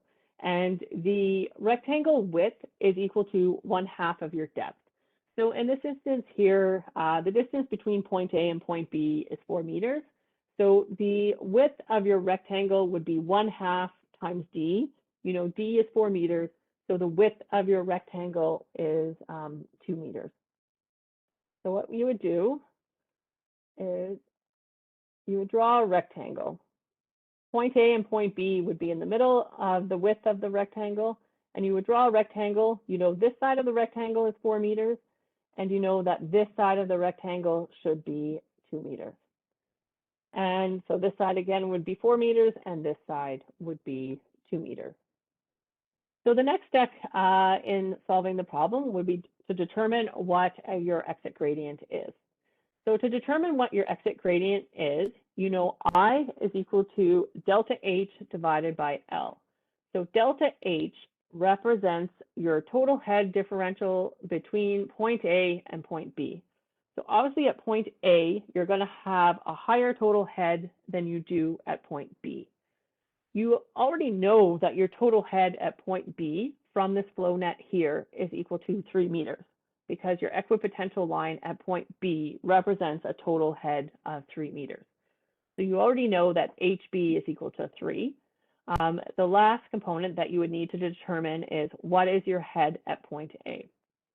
So if you look at this example problem here, you know that this equipotential line has a total head of 3 meters. This equipotential line has a total head of 4 meters. This equipotential line has a total head of 5 meters. And this equipotential line, sorry for my bad drawing, has a total head of 6 meters. You'll see that point A lies approximately halfway between this total head line of 6 meters and this total head line of 5 meters. So you'll see that this point A, and I'll change the color, this point A right here has this point A value right here. It lies about halfway between this total head line of 5 meters and this total head line of 6 meters. So therefore, you know that your total head at point A is about 5.5 meters. If you told me on a test it was 5.4, or on your assignment it was 5.4, if you told me it was 5.6, you're not wrong. You're just sort of estimating from your flow net that was drawn. So if you know your total head at point A is 5.5, and you know your total head at point B is 3 meters, you can subtract the two of them from each other and then divide by your length of 4 meters to calculate that your seepage exit gradient is 0.83.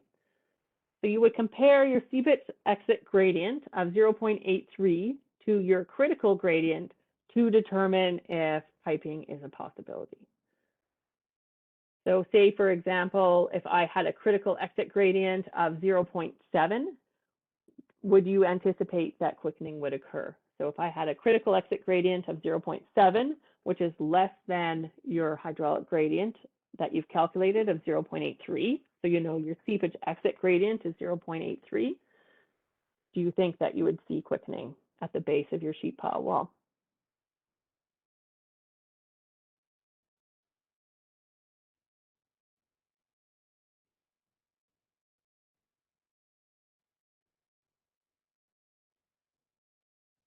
Yes, sorry. Piping is equal to quickening in this scenario. I'll change the wording on my slide. Thank you. Yes.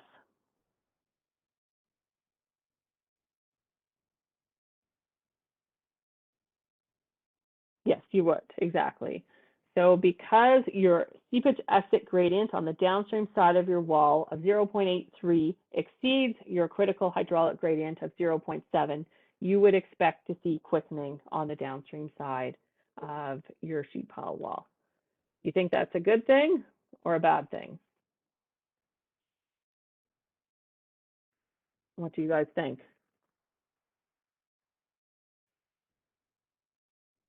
So if I start to see sand boils, bad, right? So if I see sand boils with soil coming out through the middle of my sand boil and murky water, that's not a good thing. That means that you're losing soil mass somewhere on the downstream side here, and potentially even on the upstream side, and that your sheet pile wall is going to collapse and fall over. So that's an immediate sign that there's something going on that shouldn't be going on. We're not going to worry about slide number 12. So let's talk about a few ways in which we can reduce the potential of quickening occurring. So when the hydraulic conductivity of your natural foundation below a structure is high, so if you have a sand or a silt material or a sand and gravel, then this means that you have a high quantity of seepage flowing under the structure, and this may cause quickening. So there's a few ways in which you can reduce the potential for quickening to occur. The first one would be to use a grout curtain. So you can inject a cement or bentonite grout into your soil or your fractured rock to reduce your hydraulic conductivity value. Anyone here work at Kiosk? Anyone did a co-op term at Kiosk where they were doing the dental grout into the fractured bedrock to minimize seepage under the Kiosk dam?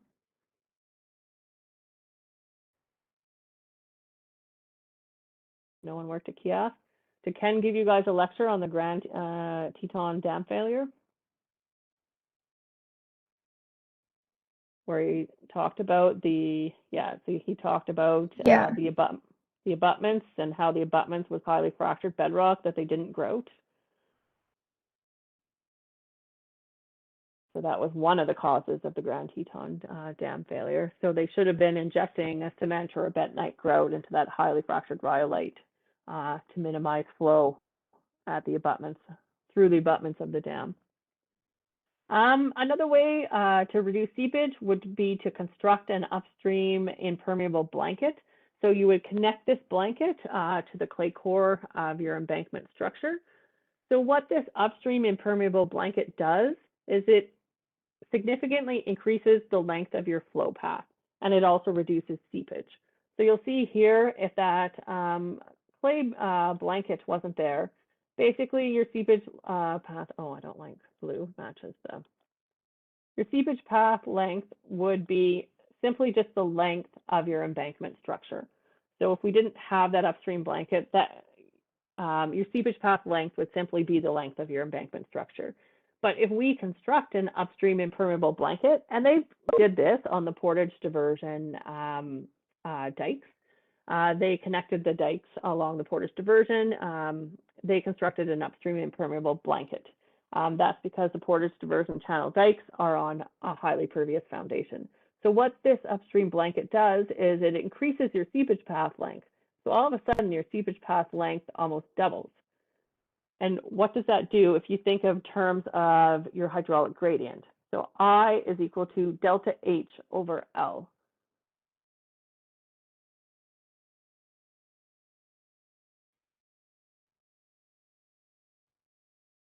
So if you're increasing your seepage path length, how does that change your hydraulic gradient?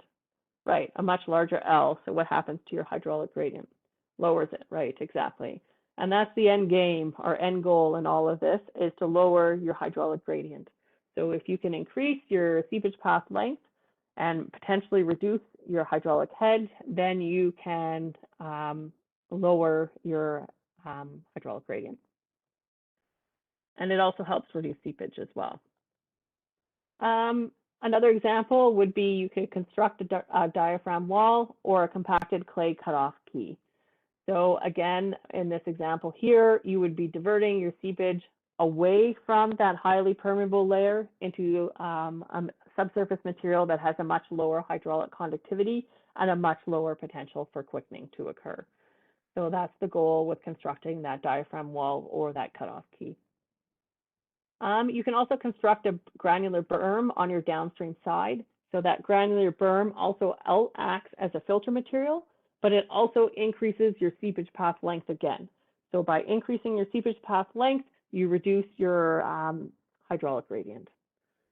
And same with flattening either the upstream or downstream side of your embankment structure or potentially flattening both sides of it. It also increases your seepage path length.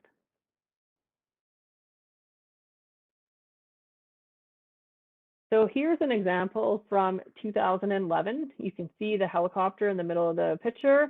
The Assiniboine River is supposed to be on the left-hand side of your screen. So this is the Assiniboine River right in here. This isn't supposed to be the Assiniboine River, but it is over there. So they're trying to place a granular berm with helicopters because there was no way to get in there with vehicles or heavy equipment to place the sandbags and the geotextile. Why do you think quickening is occurring in this scenario? Why was this a problem?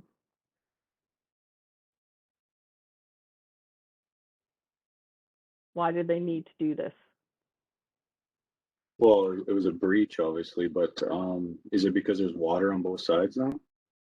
Yeah, so what ended up happening was, you'll see this area in here where all the water is standing.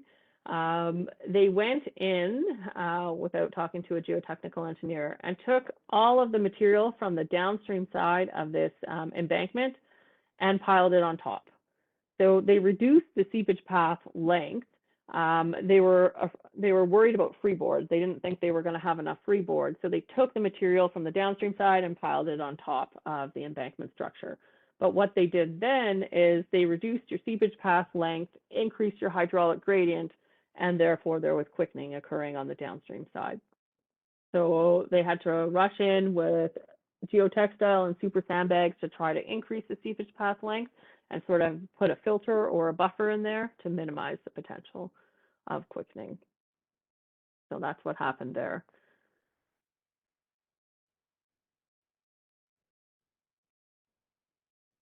So here's an example here. We call this the super sandbag site. So this is, again, one meander of the Assiniboine River where there's 15 meters of sand is your foundation material. There was another site that was just like this as well, just on the other side of the river. So our foundation material, unfortunately, wasn't clay material. It was a sand and silt, so the potential for quickening was quite high. So you'll see here, the Assiniboine River is over here. And then you'll see that there's a whole bunch of water in here, and there's even water over here. So what we were trying to do is we knew that there was a really high potential for a blowout of the dike in this area, just due to the high exit gradient or our high hydraulic gradient. So we tried to step down the hydraulic gradient. So what we did was we tried to create basically a pool of water. So we constructed a super sandbag dike, like as a secondary diking system along this meander here, where water would pool in this area here, and we knew it was going to seep through. So we'd have water that would pool in this area here, and then it would step down our hydraulic gradient, and then water would seep from this area over into here. So what we were doing is just trying to step down the hydraulic gradient so that we wouldn't have a blowout of the main dike. So that's what we did in this area here.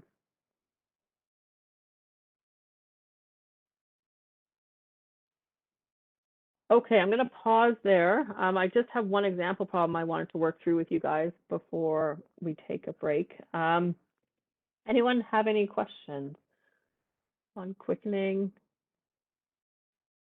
or how to reduce the potential for quickening?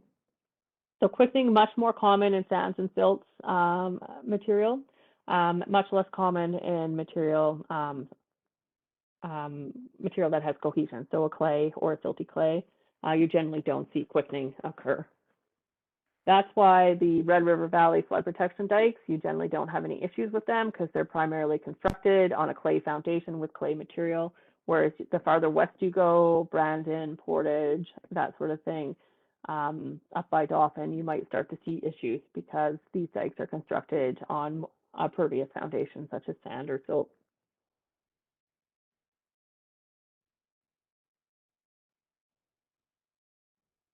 Are you guys okay for me to go through one last example problem, or do you want a break? Might as well go through it. Okay.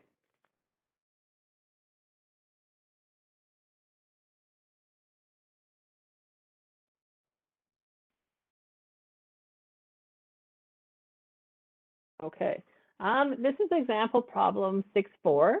It is asking you to use this flow net and to determine what is your seepage exit gradient, and then also determine what your critical hydraulic gradient is, and to determine if there is the potential for quickening to occur adjacent to this structure.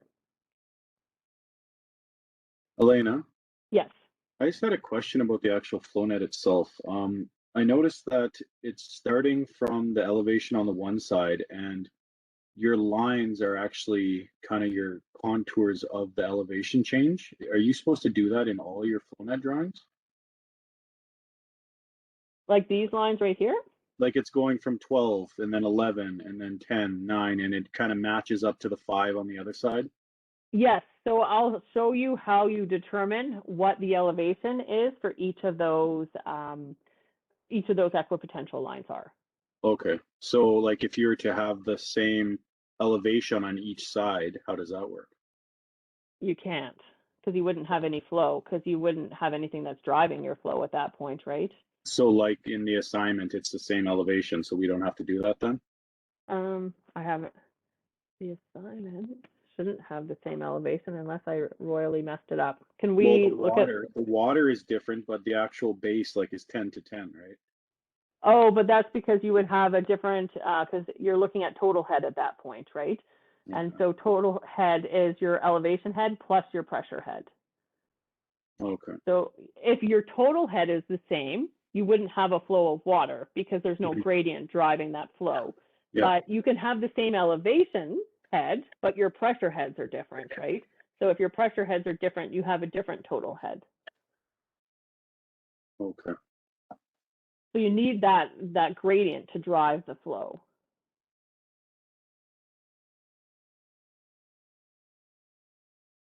So you need that difference in total head to drive the flow.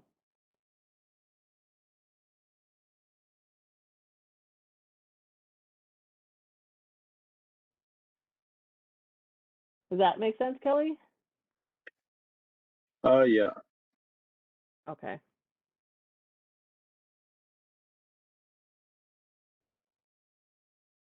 Okay, so let's take a look at this flow net here. That was a good question that Kelly asked. You know, how do you determine what your total head is along each of these different flow lines? So you know that, along each of the different equipotential lines. So you know that this equipotential line up here has an elevation of 12 meters, and this equipotential line here, down here, has an elevation of 5 meters. So you know that your total head differential between your upstream side and your downstream side is 7 meters. And you know that you have approximately 14 squares that are formed by the drawing of this flow net. So you have 14 squares that represent your equipotential lines. So if you want to determine what value each of these equipotential lines are, it's simply your head drop for each equipotential line is equal to delta H divided by your number of squares. So head drop for equipotential. So if delta H is 7 meters and you know that you have 14 squares, you know that each of these equipotential lines represents a head drop of 0.5 meters.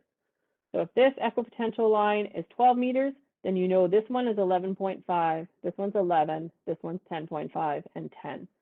So that's how you determine what each of those different equipotential lines represents in terms of total head. It doesn't have to be a whole number. Like sometimes you will do the calculation and it will work out to be 0.63 or something like that. And that's okay. The main goal is to draw a flow net that follows the rules of the flow nets, where you have your squares and your lines intersect at 90 degrees and your flow lines are continuous. So the head drops don't have to be a whole number, or sometimes they don't work out to be such a nice number.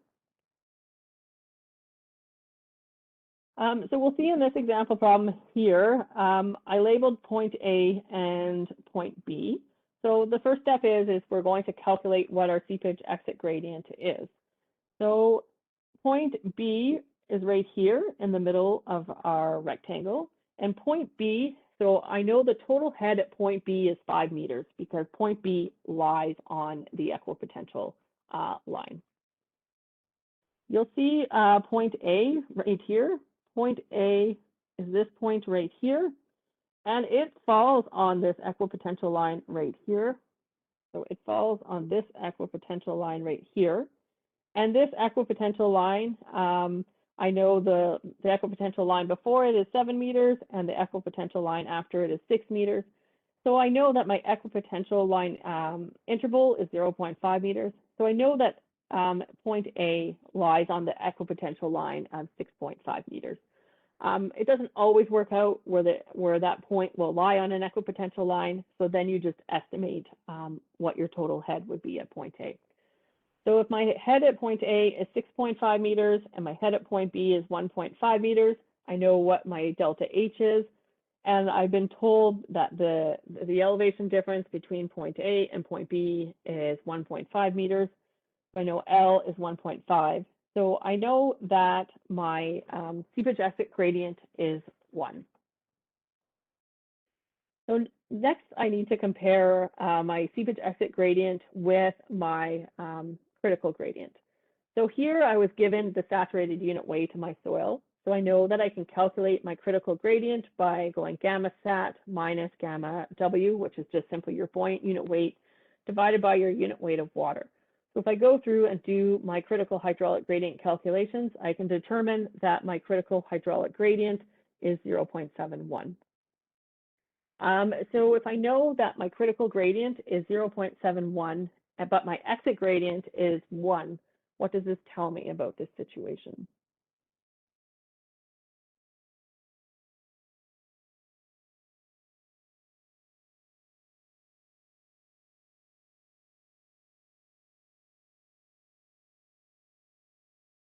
Am I going to have quickening or not?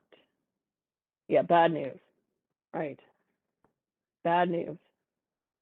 So you're going to have quickening that will occur because your seepage exit gradient exceeds your critical gradient. Exactly. Okay, I know I talked for a long time. I'm sorry about that. Why don't we take a 10-minute break until 11:30, and then I will come back and talk to you guys about your assignment.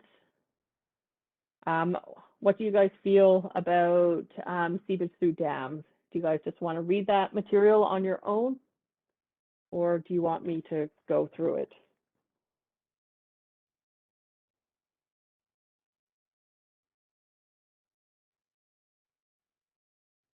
This is what I'll say for seepage through dams. The middle part where we're talking about designing filters, I'm not going to hold you guys responsible for it. Okay, I'll go through it then. It won't take me very long. So take a 10-minute break, come back at 11:30. I'll make a couple polls, and then you guys can answer the polls. And then, yeah, we'll reconvene at 11:30.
Okay, quick question.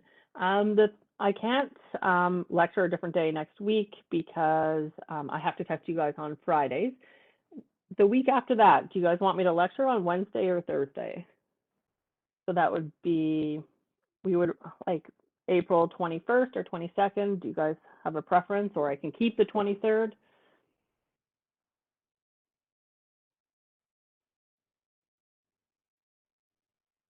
21st, okay, so I'll lecture on the Wednesday, so that way you'll have Thursday and Friday off that week, unless there's opposition to that.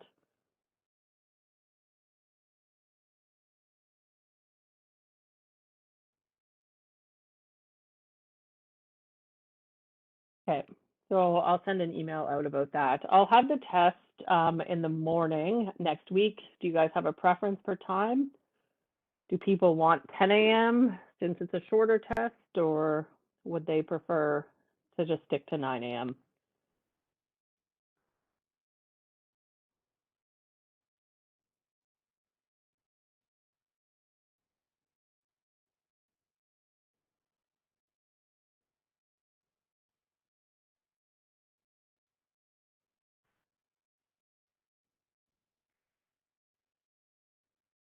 Okay.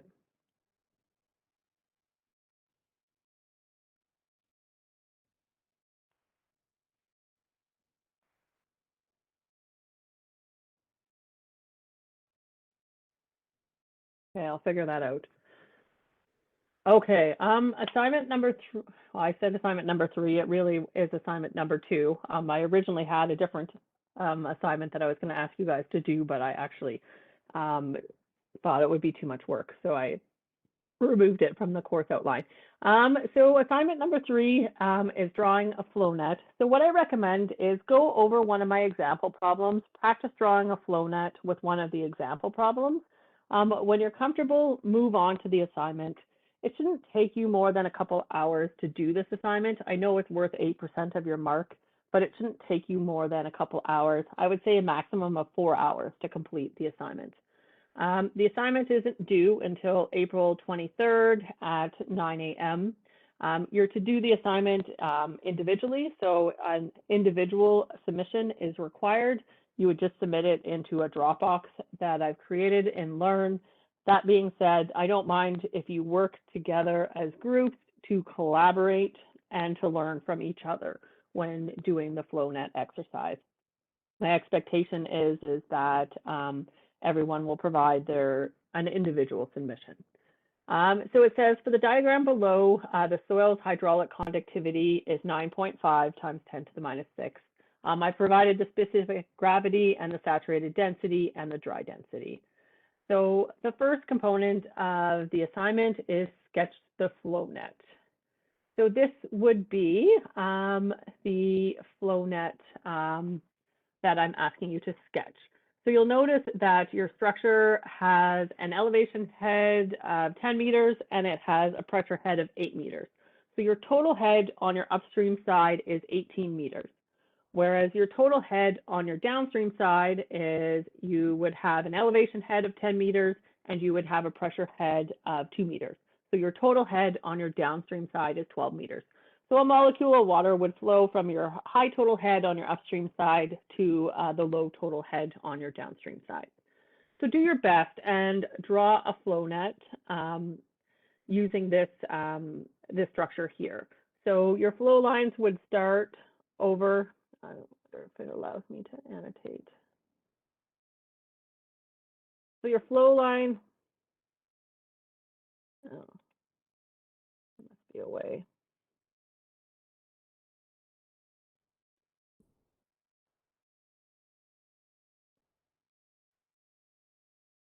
Your flow lines would start, can you guys see when it moves, when I move my mouse over here? Does that show up? Yes, okay. So your flow lines start right here along this elevation line of 10 meters, and it ends along this line right here where you have an elevation of 10 meters as well. So that's where your flow lines would start and stop. It doesn't mean that that is your total head because you do have a pressure head of water above that. So, but that's just where your flow lines would start. and that's where your flow lines would finish. And then you would draw your equipotential lines and would ensure that the intersection of your flow lines and equipotential lines are at 90 degrees, and that the flow lines and the equipotential lines are forming approximately a square shape. Elena, Yes. when you showed us to start in the middle of that downward piece on the dam Yes. there. I would start So- right here. So from that center point, are we to have the same lines going each way, the same amount? Nope, you don't have to have the same amount of lines going from that center point to the left and to the right. You'll have more equipotential lines to the right than you will to the left. Okay. Yeah, but you won't have the same. I take a look at mine, Kelly. I've drawn mine out for this. I will tell you, I have, if I look at the center of that cutoff wall, I have 6 equipotential lines from the center of that cutoff wall to the left.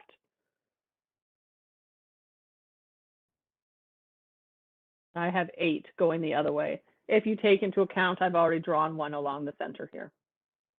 So I haven't counted that one, but I have 6 going to the left and 8 going to the right.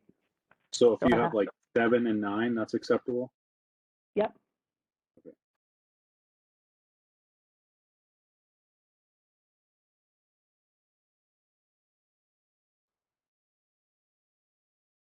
So do your best to draw a flow net. Again, you know, there'll be leniency. You know, people will draw their flow nets differently. People will have, you know, different numbers of flow lines and equipotential drops based on the size of their squares.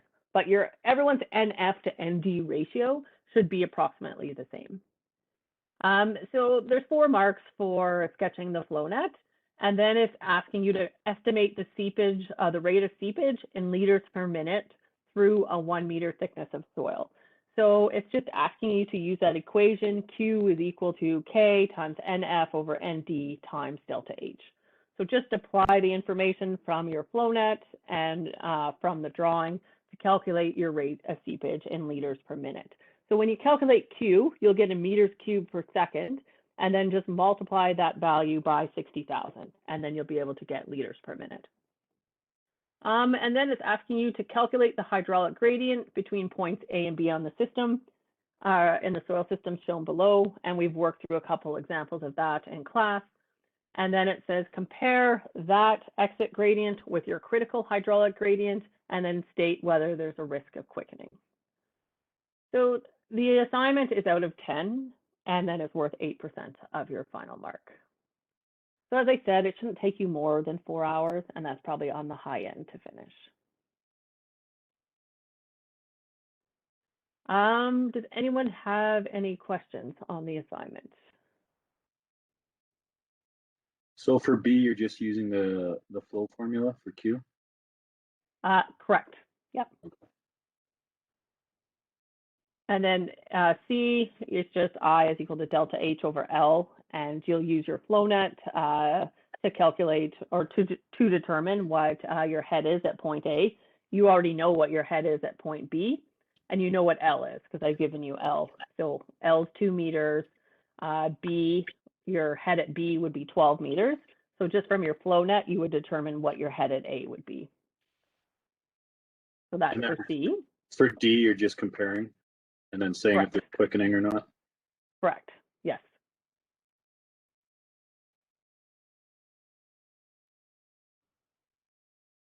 So yeah, you would have to calculate your critical gradient based on the information I've given, and then you would just compare your critical hydraulic gradient with your exit gradient, and then just tell me if there's a risk of quickening occurring or not.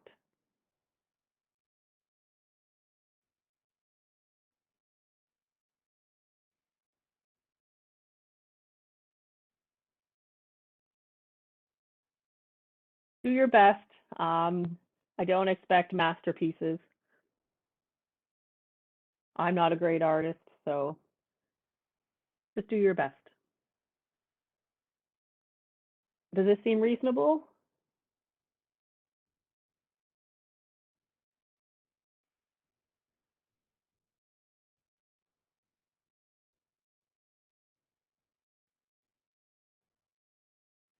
like usual, I'm always available if people have questions or if they want to show me what they have, and we can work together to see if I have any questions or comments on what they've drawn up. I'm happy to do that as well.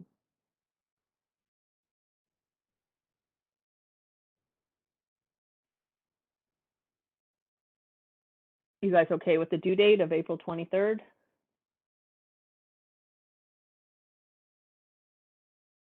I figure most of you could finish it this afternoon. But if you have other things, I've extended it to April 23rd.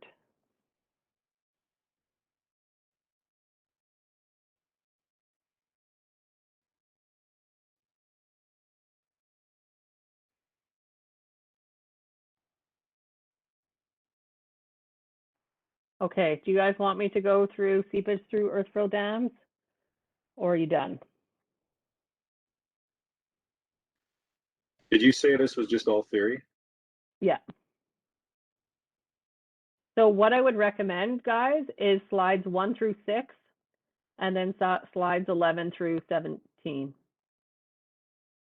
And I'll put that on the class news. So that's all you have to know.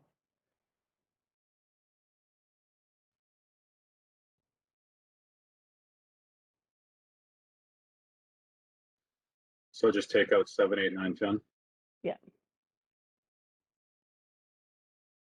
And 7 and 18 and 19, I think.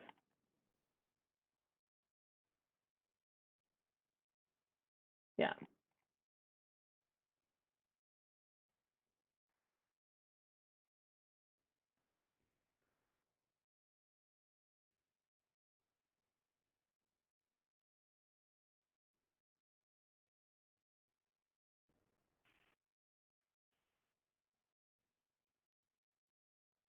Do you guys want me to go through this, or do you want to go have lunch? I'm indifferent either way.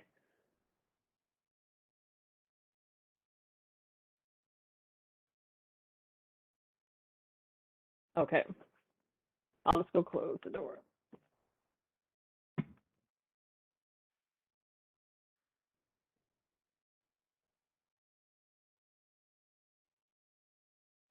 Sean, do you want me to go through it, or you just say I'd go through it?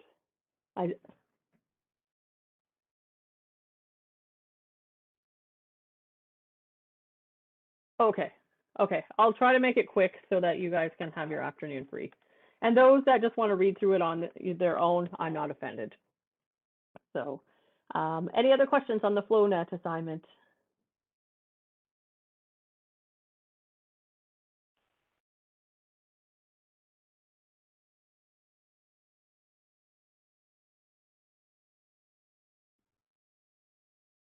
Are you available after class? Like immediately, or could we meet at 1? Whatever works. Okay. Why don't we just meet immediately after, and then I think this will take me about 20 minutes, Kelly, to go through. Yeah, I don't have lots of questions. It won't take long. Okay. So earth-filled dams, there's many components to an earth-filled dam. Some earth-filled dams may be simply homogeneous, where others may contain various components. They could have riprap, a clay core, a chimney drain, a tow drain. They may have an impervious upstream blanket, or they could have a cutoff key or a diaphragm wall. There's many different components of an earth-filled dam. So we'll talk about a few of those today, and the purpose of these different components of an earth-filled dam, or of a dam structure. So there's possible different modes of an earth dam failure. You could simply have overtopping or washing out of your embankment. So you might not have enough freeboard. Your freeboard may be exceeded. The elevation of your structure is not high enough, and you'll have washing out or overtopping of your embankment structure. Clive, yeah, 1's fine. You might have a slide due to a weak foundation material. So the bearing capacity of your foundation material may not be sufficient for the amount of material that you've applied. So that could be either on the upstream or the downstream side. You could have seepage erosion or piping through the dam and its foundation. So if you have a very pervious dam foundation, you could have piping through the dam foundation. If your embankment structure isn't properly compacted, or there's weak layers within the embankment structure, or highly pervious layers without proper filter systems, you may have piping through the main embankment structure. You could also have an upstream slide due to a sudden drawdown of a reservoir. I've seen this once in my life. There was a block culvert on the Trans-Canada Trail at Wewasi Capo. We had 100 feet of water behind this old abandoned railway structure that was now the Trans-Canada Trail. The culvert at the base of it was frozen. So 100 feet of water formed behind this culvert, and it was a kilometer long by a kilometer wide. And then all of a sudden, the culvert, the ice let go in the culvert, and we had a 100-foot head drop of water in the span of 4 hours. And of course, I'm on site, and it's 1 o'clock in the morning, and I can see nothing, but I can just see the water jetting out through this culvert and hear whoosh, whoosh, whoosh on the upstream side, as I can hear the embankment structure failing. But I can't go out there because I can't see anything and it's not safe. And so I'm just like, oh my goodness, please, like, let's not have a total collapse of this. And when it all stopped and first light came, we had 1 foot left on that embankment structure before we were going to have a complete collapse. It was pretty impressive. I should put some photos up of it. You can have cracking of your dam due to foundation settlement. So if you were to construct a dam on clay material, you might have significant settlement depending on the height of your structure. So you might have cracking of your main embankment structure. You may have a downstream slide due to a weak embankment material. So if your embankment material is not properly compacted or it has a really low shear strength, you might have some sliding on the downstream side. You can have a cracking of your dam just due to wetting and drying and desiccation. So anyone who's walked around the Red River Valley, any embankment structure has probably seen a lot of drying and desiccation cracking. They become great pathways for water to enter the system, increase your pore water pressure, and for potential instabilities to occur. You can also have a flow slide in loose fine sands or silts. Not as common around here, but I have seen it in other areas. This is just, again, it's not a schematic, but it's just discussing the causes of earth dam failures. You can also have erosion on your downstream or upstream side. So you could have erosion on your upstream side due to wave action if you don't have proper riprap placement or other proper erosion protection. You can have erosion at on your downstream side or at the downstream toe from runoff or from seepage. And then finally, you could have seepage through your embankments. So this is where I talked about the Grand Teton Dam failure. If you don't have proper grouting occurring, if there's highly pervious abutment material or such as it could be bedrock or it could be soil material. So the abutments of dam structures you need to still investigate them thoroughly because they can cause issues if there isn't proper tie-ins or proper seepage control. Warning signs of a potential dam or embankment failure. So you may see cracking on a slope or in a crest, especially on your downstream side. You can see it on your upstream side as well, and then cracking on the actual crest. So when we do inspections during flood events, we are looking for cracking on the embankment crest or on either the upstream or downstream slope. You may see slumping on your upper or lower slope as well. So that's another sign we're looking for to determine if there's any potential instability issues. Cracking or bulging at the embankment toe, that's a serious sign of concern. So we're looking for that as well. Seepage of muddy water on your downstream embankment. Again, that's an indication that you're having piping or there's other internal erosion issues within your embankment structure, and that you also have a very high seepage exit gradient. And you may also see a rise in your groundwater level in piezometers as well. So why is it important to control or collect seepage through an earth-filled embankment structure?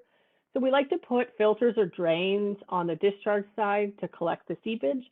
That's because we want to keep the seepage within the dam, If we don't, or the embankment structure, if we don't keep that seepage within the embankment structure, we start to get erosion on the downstream side of the embankment structure, which may cause stability issues. It also helps reduce your pore water pressures within your foundation material and within your embankment material on the downstream side.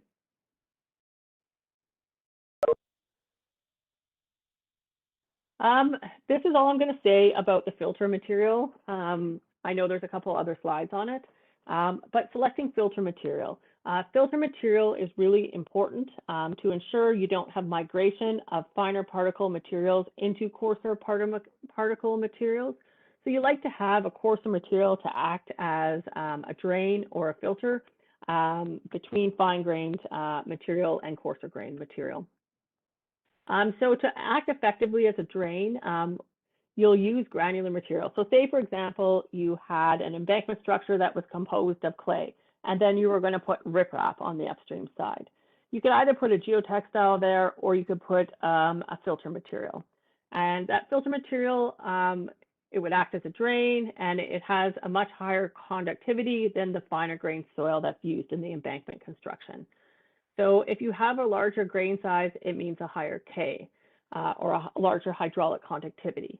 So you want that material so that that material is able to act as a buffer between your fine grain material and the much coarser grain material. So if you think of the Kias Dam as well, they have a clay core and then they have two filters.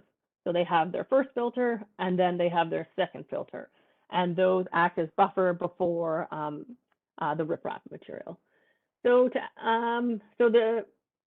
the coarser grain material has to have a much higher hydraulic conductivity than the finer grain material. So we use this formula right here. D15 of the drain divided by D15 of the fine soil has to be greater than 5. And you get that from your grain size characteristic curve for your drain material and your fine grain soil. So you just take your D15 value for both of those and divide them. And as long as it's greater than 5, you're okay. Again, if your fine grained soil has the potential to wash into the void space of your coarse grained material, then your hydraulic conductivity of your coarser grain material or your drain material decreases. So to prevent the fine grain material from migrating or washing into the pore spaces of your coarser grain material and clogging up the drain, we use this formula right here. D15 of your drain divided by D85 of your fine soil has to be less than 5. So this is just a very quick synopsis of the design of filter material and what is the purpose of a drain or a filter material. And we're just going to leave it at that.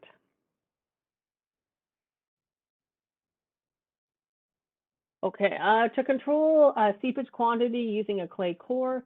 So very commonly, designers will use a clay core to control the seepage quantity or seepage migrating through the embankment structure. So low permeability materials are usually in the core, so it's usually a clay, or sometimes it's a silt material or a till material. And this core reduces the quantity and rate of seepage through the earth dam. So if we can reduce the rate of seepage and the seepage velocity through the earth dam, we're also reducing the risk of piping and other types of internal erosion.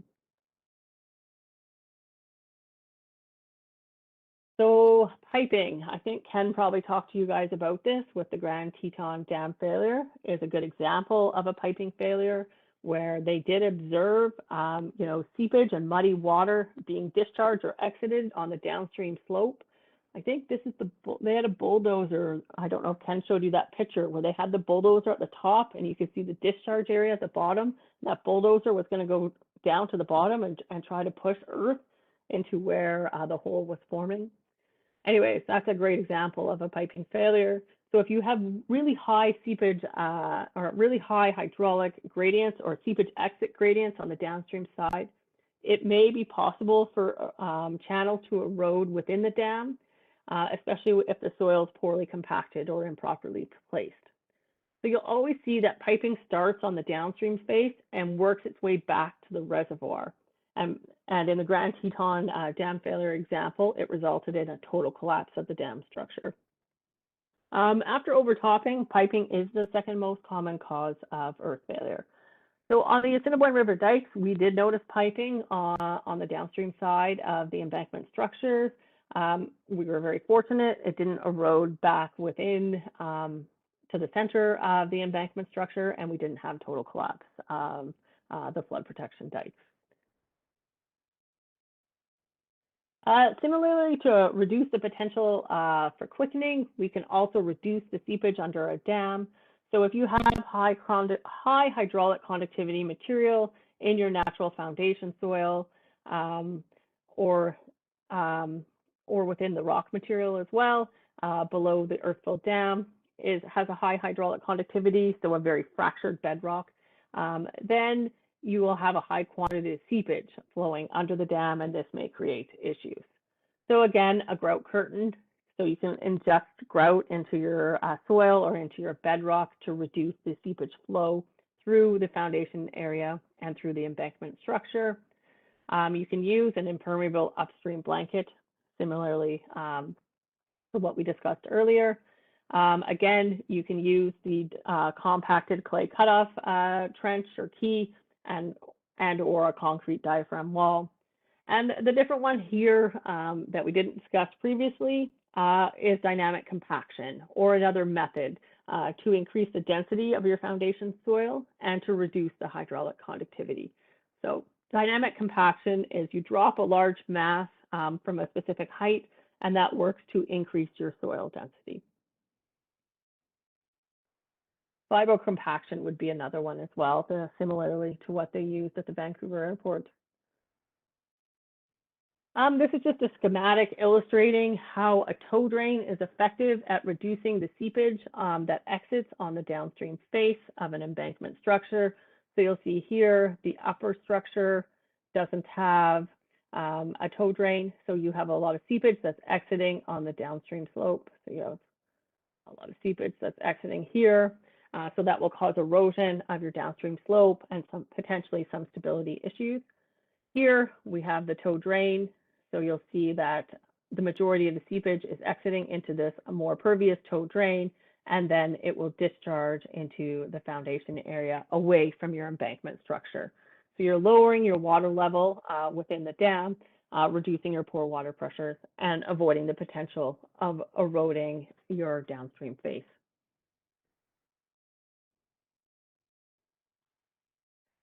This is the effect that a clay core would have on your embankment structure.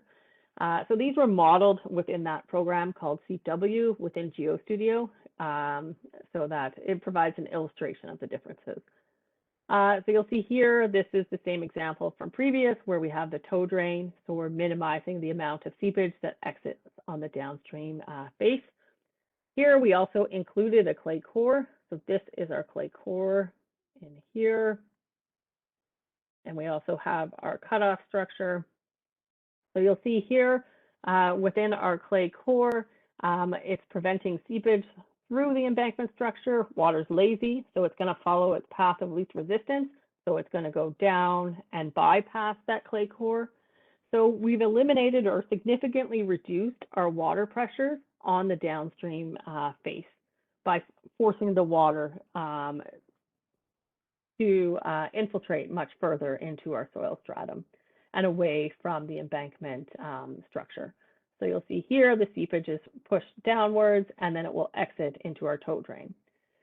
So we've also significantly reduced our total seepage quantity through the embankment structure as well.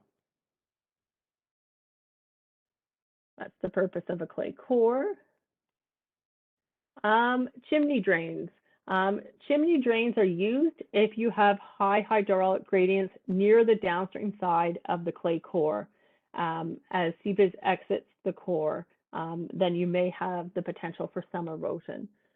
So chimney drains are used to reduce that pore water pressure in the core, as well as the potential for internal erosion. So this is the chimney drain right here. Oh, sorry. This is the chimney drain, the stippled material. So this is the chimney drain, and the chimney drain discharges at the downstream toe of your embankment structure. So we would use a chimney drain in this example right here. So if we look at this example here, we have high hydraulic head within this core structure, within the clay core. And you can see that these total head lines are really close together, especially here and especially on the downstream side. So we would install a chimney drain here and over to here.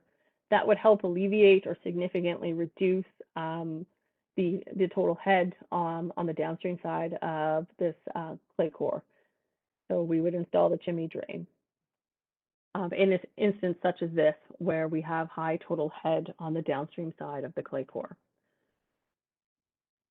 So with this material, like the chimney drain, what is it made of? Like, do you use like weeping tile, or is it just like porous rock, or? It's just porous rock. Okay. Yeah. Yeah, most like embankment structures are all just natural materials. So there might be a clay core, and then they might have a chimney drain, but they might also have a filter on the upstream side as well, or a filter on the downstream side, and then a chimney drain. And they're all just natural materials. So like a sand, like you may have a sand and then a sand and gravel. So it might not be possible to use one single filter. You might have to use two filters, just because your filter design criteria can't be achieved using a single filter.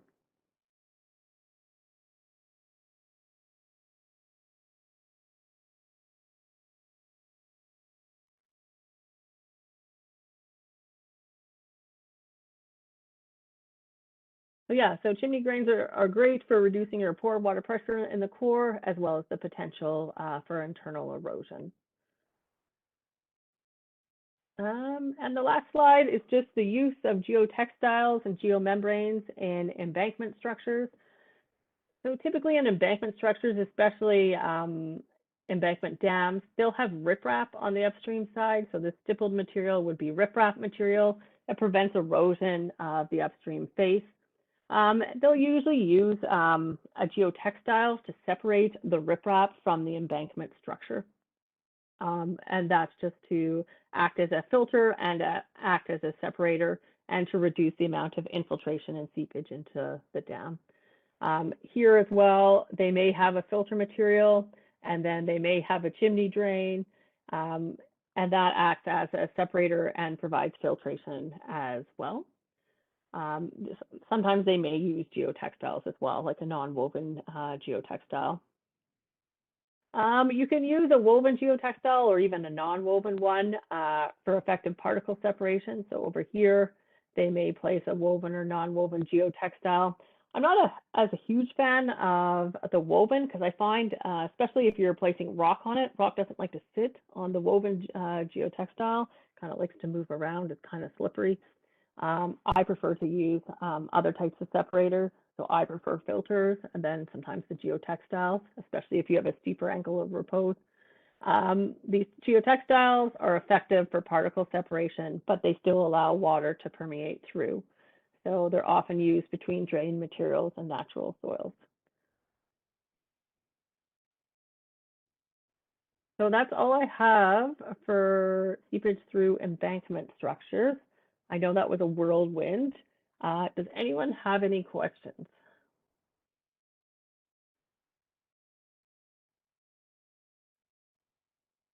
Have you ever heard of like reinforced soil with geotextiles? So like putting, let's say like every couple of feet, you put a layer of geotextile, then you keep building it up from there to help improve the strength of the embankment? I have. They'll use like a geogrid or something like that, especially like an embankment structure that they're going to use in a highway. So especially if it's really steep and they're going to put a retaining wall or something there, they will build it that way, where they'll have a layer of soil, a specific thickness, then they'll use a geogrid. Place a couple more layers of soil and use a geogrid. Yeah. So probably they used it for the rapid transit line in Winnipeg. I'm assuming that's what they did at some of their steeper embankments. Especially if you see like a retaining wall structure, they probably built it that way. I've seen it in BC. Oh, and on PTH6, yeah. The Okanagan in BC, and then through Kicking Horse Canyon between Calgary and Revelstoke. I've seen it through there.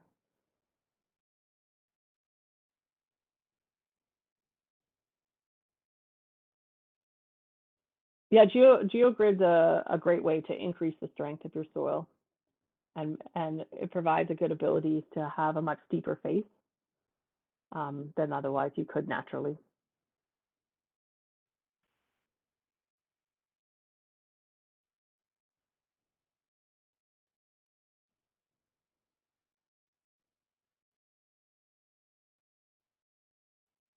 Okay, well, that's all I have for you guys today. I will be available this afternoon. Clive will meet at 1. Kelly will meet now. Otherwise, does anyone have any questions? Oh, which one is better? It all depends on the application. I'm not a huge fan of using them adjacent to riverbanks. I find it just becomes a mess if rock sort of moves around a bit. The geotextile becomes exposed and it just becomes an eyesore. And it all depends on the purpose of the application of it. So I prefer non-woven, truthfully, but it might not in this case. For which one? For the retaining walls? Yeah, no, I would use a geogrid for the case of the retaining walls where you're placing some soil and then you're building up onto it. I would use a geogrid, especially if you're going to be building a retaining wall structure. That's what I would use. It depends on the height of the structure as well. If that was the case, I would probably use non-woven if it's not an exceptionally high structure, but generally I like geogrid.